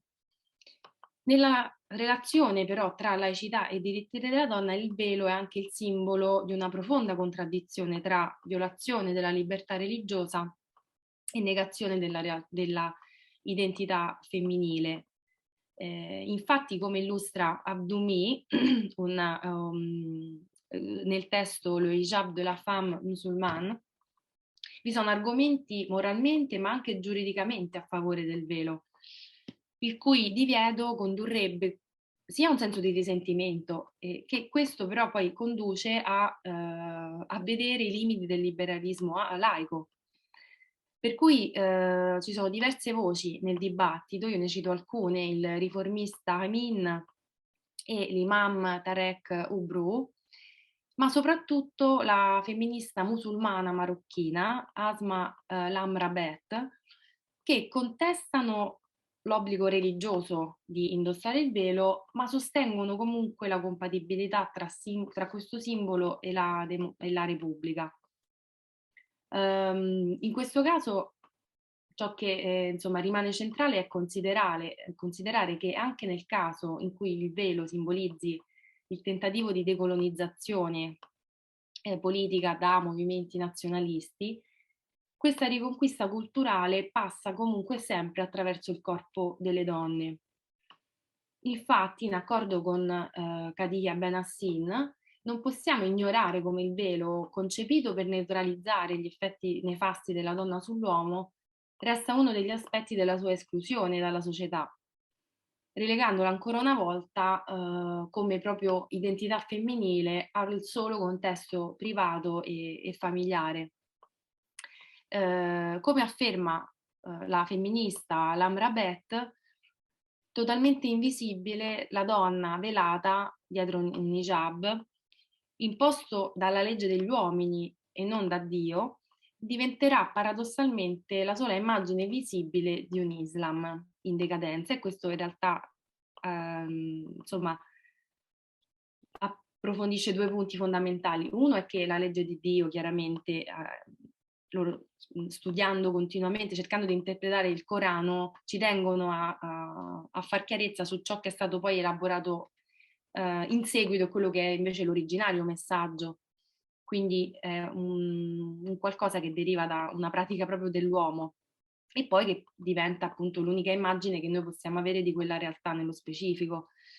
Un ultimo punto, concludendo, che approfondisco velocissimamente, è il rapporto proprio tra sfera privata e sfera pubblica. Quindi c'è questa continua dialettica tra l'identità personale e quella pubblica, quindi sociale, ma chiaramente nel rapporto con la collettività. E per questo motivo il termine scelta non è solo quando si parla di hijab o comunque di questo simbolo in particolare. Usare il termine scelta non è solo riduttivo, ma soprattutto pericoloso, perché rilega all'ambito privato ciò che privato non è.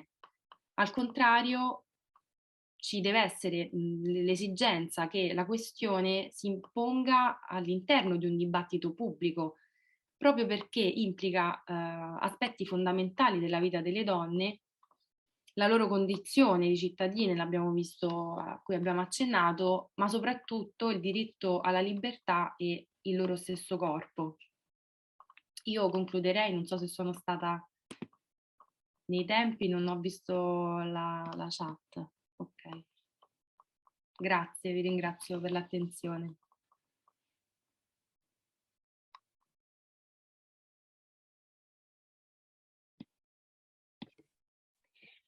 Ok, lasciamo le domande per la fine, quindi adesso passiamo la parola a Stefania Licata di Converse University. Grazie. Grazie, buon pomeriggio, buongiorno, dipende in quale parte, diciamo, del mondo siete. Allora, innanzitutto volevo ringraziare gli organizzatori per questo congresso e specialmente in questo caso chiaramente sulle donne, in particolare nel Mediterraneo. Volevo, diciamo, anticipare che mi è interessato molto il contributo che Laura tu, diciamo, hai appena, diciamo, esposto, perché proprio è relazionato a quello che andrò a dire adesso io, quindi poi magari possiamo avere, diciamo, molti punti di discussione interessanti. Allora, condivido il mio schermo, avrei un PowerPoint. Vedete? Potete vederlo? Sì, ok. Perfetto. Sì, sì. Allora, il titolo della mia presentazione è Morocco Women Writers in Spain, a Mediterranean Perspective. In this presentation, I will analyze different perspectives on Moroccan women writers, and in particular the one of Najat El-Ajmi. Najat El-Ajmi was born in Morocco in 1979 and moved with her family to Vic in Catalonia at the age of 8, where she studied Arabic literature at the University of Barcelona before becoming a writer. She's the author of several books, such as Yo también soy catalana, El último patriarca, La cazadora de cuerpos, La hija extranjera, Madre de leche y miel, and she has won several awards, such as the Nadal, with the latest novel, El lunes nos querrán. In this article, I will focus on a work titled Siempre han hablado por nosotras, in which El-Ajmi expresses her point of view that she defines as a brave and necessary, because through this manifesto, the writer challenges the Muslim patriarchal society, and at the same time, it provides the idea of a unitary feminism standing out from Islamic feminism. Although in Siempre han hablado por nosotras, she does not focus on migration, which is a cross-cutting theme in all her novels, she indeed claims her transnational identity and above all underlines a crisis and a break with genealogies. In this novel, she further emphasizes her transnational identity and focuses on the role of women influenced by religion. I argue how her work is a starting point to highlight how border crossing leads to a specific case of Mediterranean trauma, which she elaborates through the process of writing. Brodel indicates how the Mediterranean is made of the sea landscapes, ideas that contribute to reach its history. All the identities that pass through there, therefore, enrich the Mediterranean by creating a space in which different ways of living, but also traumas, came together. The act of crossing the sea creates Mediterranean traumas, which is why it has been identified as an hyperonym, because it considers all the traumas caused by different movements related to this historical geographic space, especially forced ones. The Mediterranean, a geographical and multicultural space surrounded by Europe, Africa, and Asia, therefore witnessed several changes in terms of identities. For example, during the migrant journey, which could be in itself traumatic. Moroccan women leave Morocco with traumas due to the traditional customs in which the role of women is second, as ᴄɪᴇᴍᴜ indicates, and that will be repeated in the host country, which can contribute to creating other traumas. In her work, ᴄɪᴇᴜ raises the persistence of patriarchal customs or objects that reinforce the inferiority of women, such as the hijab, the headscarf that Muslim women wear or should wear. The hijab represent, in her opinion, some of the impositions of the Muslim patriarchal society due to the connection with the religious sphere, proposing instead a type of secular feminism. She shares similar thoughts with other feminists such as the Algerian lawyer and writer Wassal Tanzali, who believes that the veil is incompatible with feminist ideas. In the interview, The Left and Islam, Najat ᴄɪᴇᴜ argues that the use of the hijab, above all at an adult age, infantilizes women because it covers and silences her, clearly referring to the cases in which the headscarf is imposed and the women do not choose its use. Conversely, Islamic feminist women, both in Spain and abroad, do not consider the use of the hijab an instrument of oppression, but rather it characterizes their way of differentiating themselves as Islamic women in the feminist struggle. For example, writers like Shirin Abdel Sibai, an Arabist who lives in Spain like ᴄɪᴇᴜ, shows the needs for a decolonial Islamic thoughts, and I quote, "Many Muslim women understand the hijab for a certain spirituality, and we give it a liberating meaning," end of the quote. ᴄɪᴜᴜ positions herself, on the contrary, within a universal feminist discourse, as she doesn't differentiate the ideas of Western feminists from Islamic ones.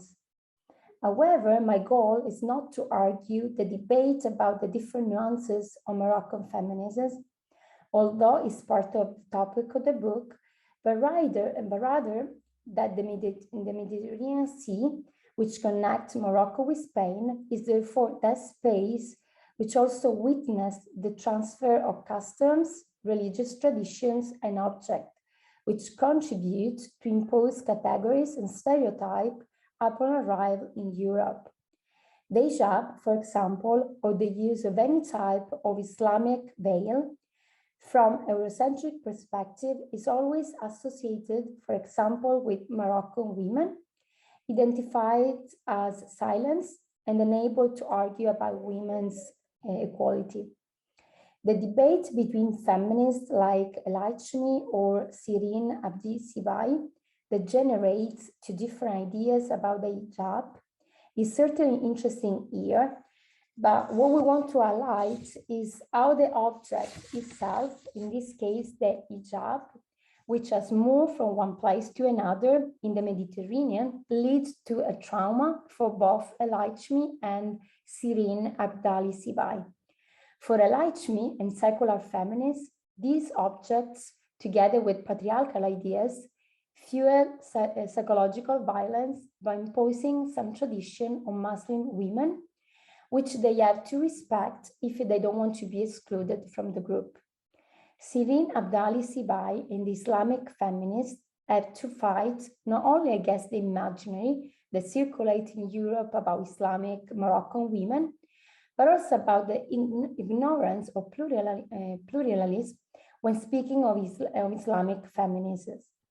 In the case of El-Chaimi, as a representative of women, in this case Moroccan ones, the trauma she's experiencing passes through the Mediterranean Sea to reach the other shore until it submerges through writing, which serves as a tool to elaborate their individual trauma. In her words, and I quote, "For many years, writing was the only instrument I had not to succumb completely, not to surrender to the onslaught of machismo.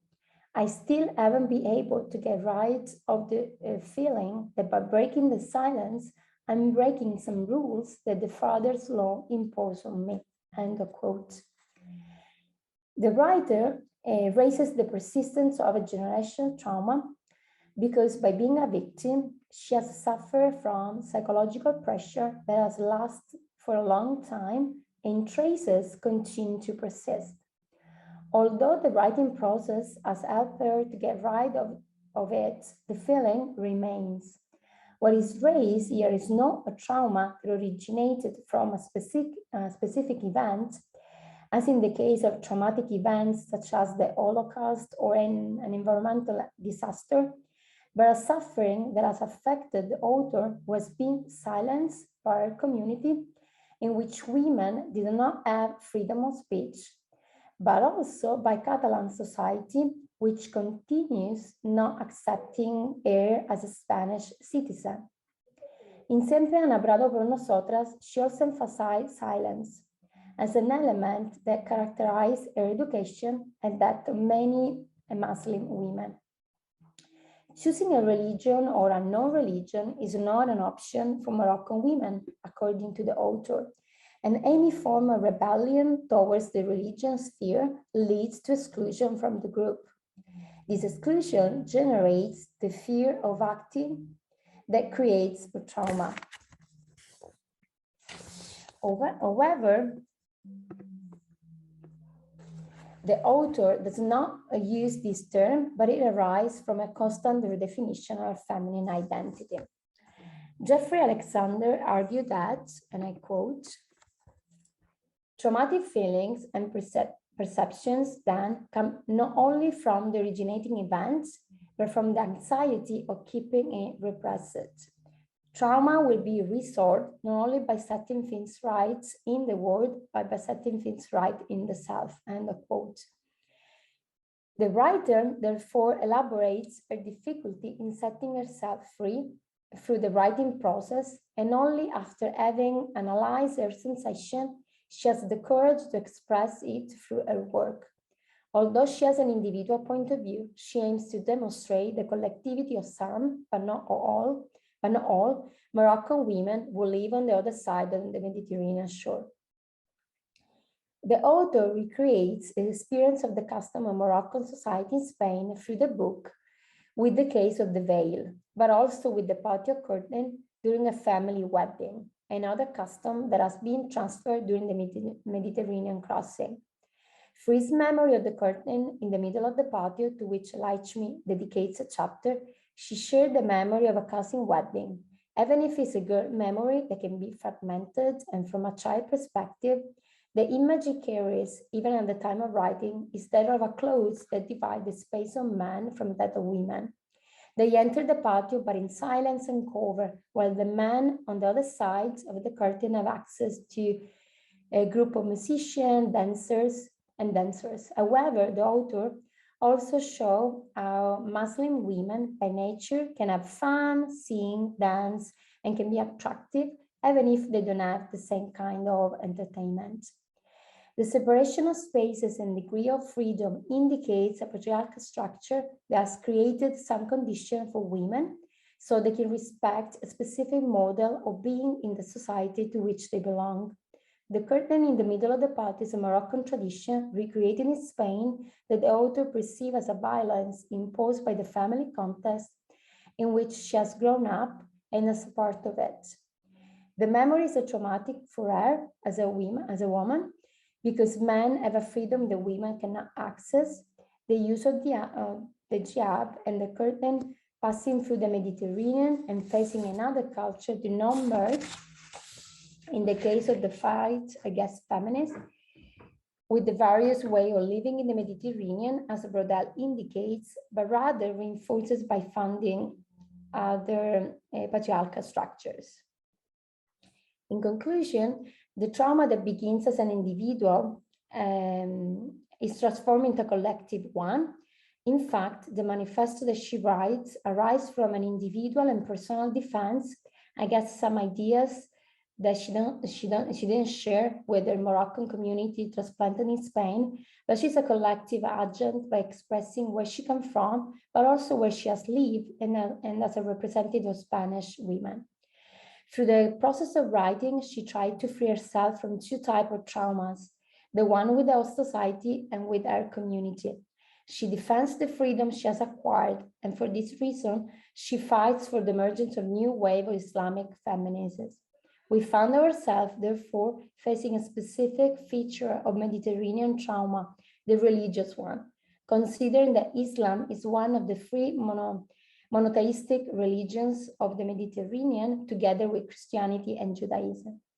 The denunciation of al-Hachmi, therefore, goes behind the confrontation against Islam, but is included within a criticism of a machismo that in the socio-cultural space of the Mediterranean is fed by funding other religious forms. Thank you so much.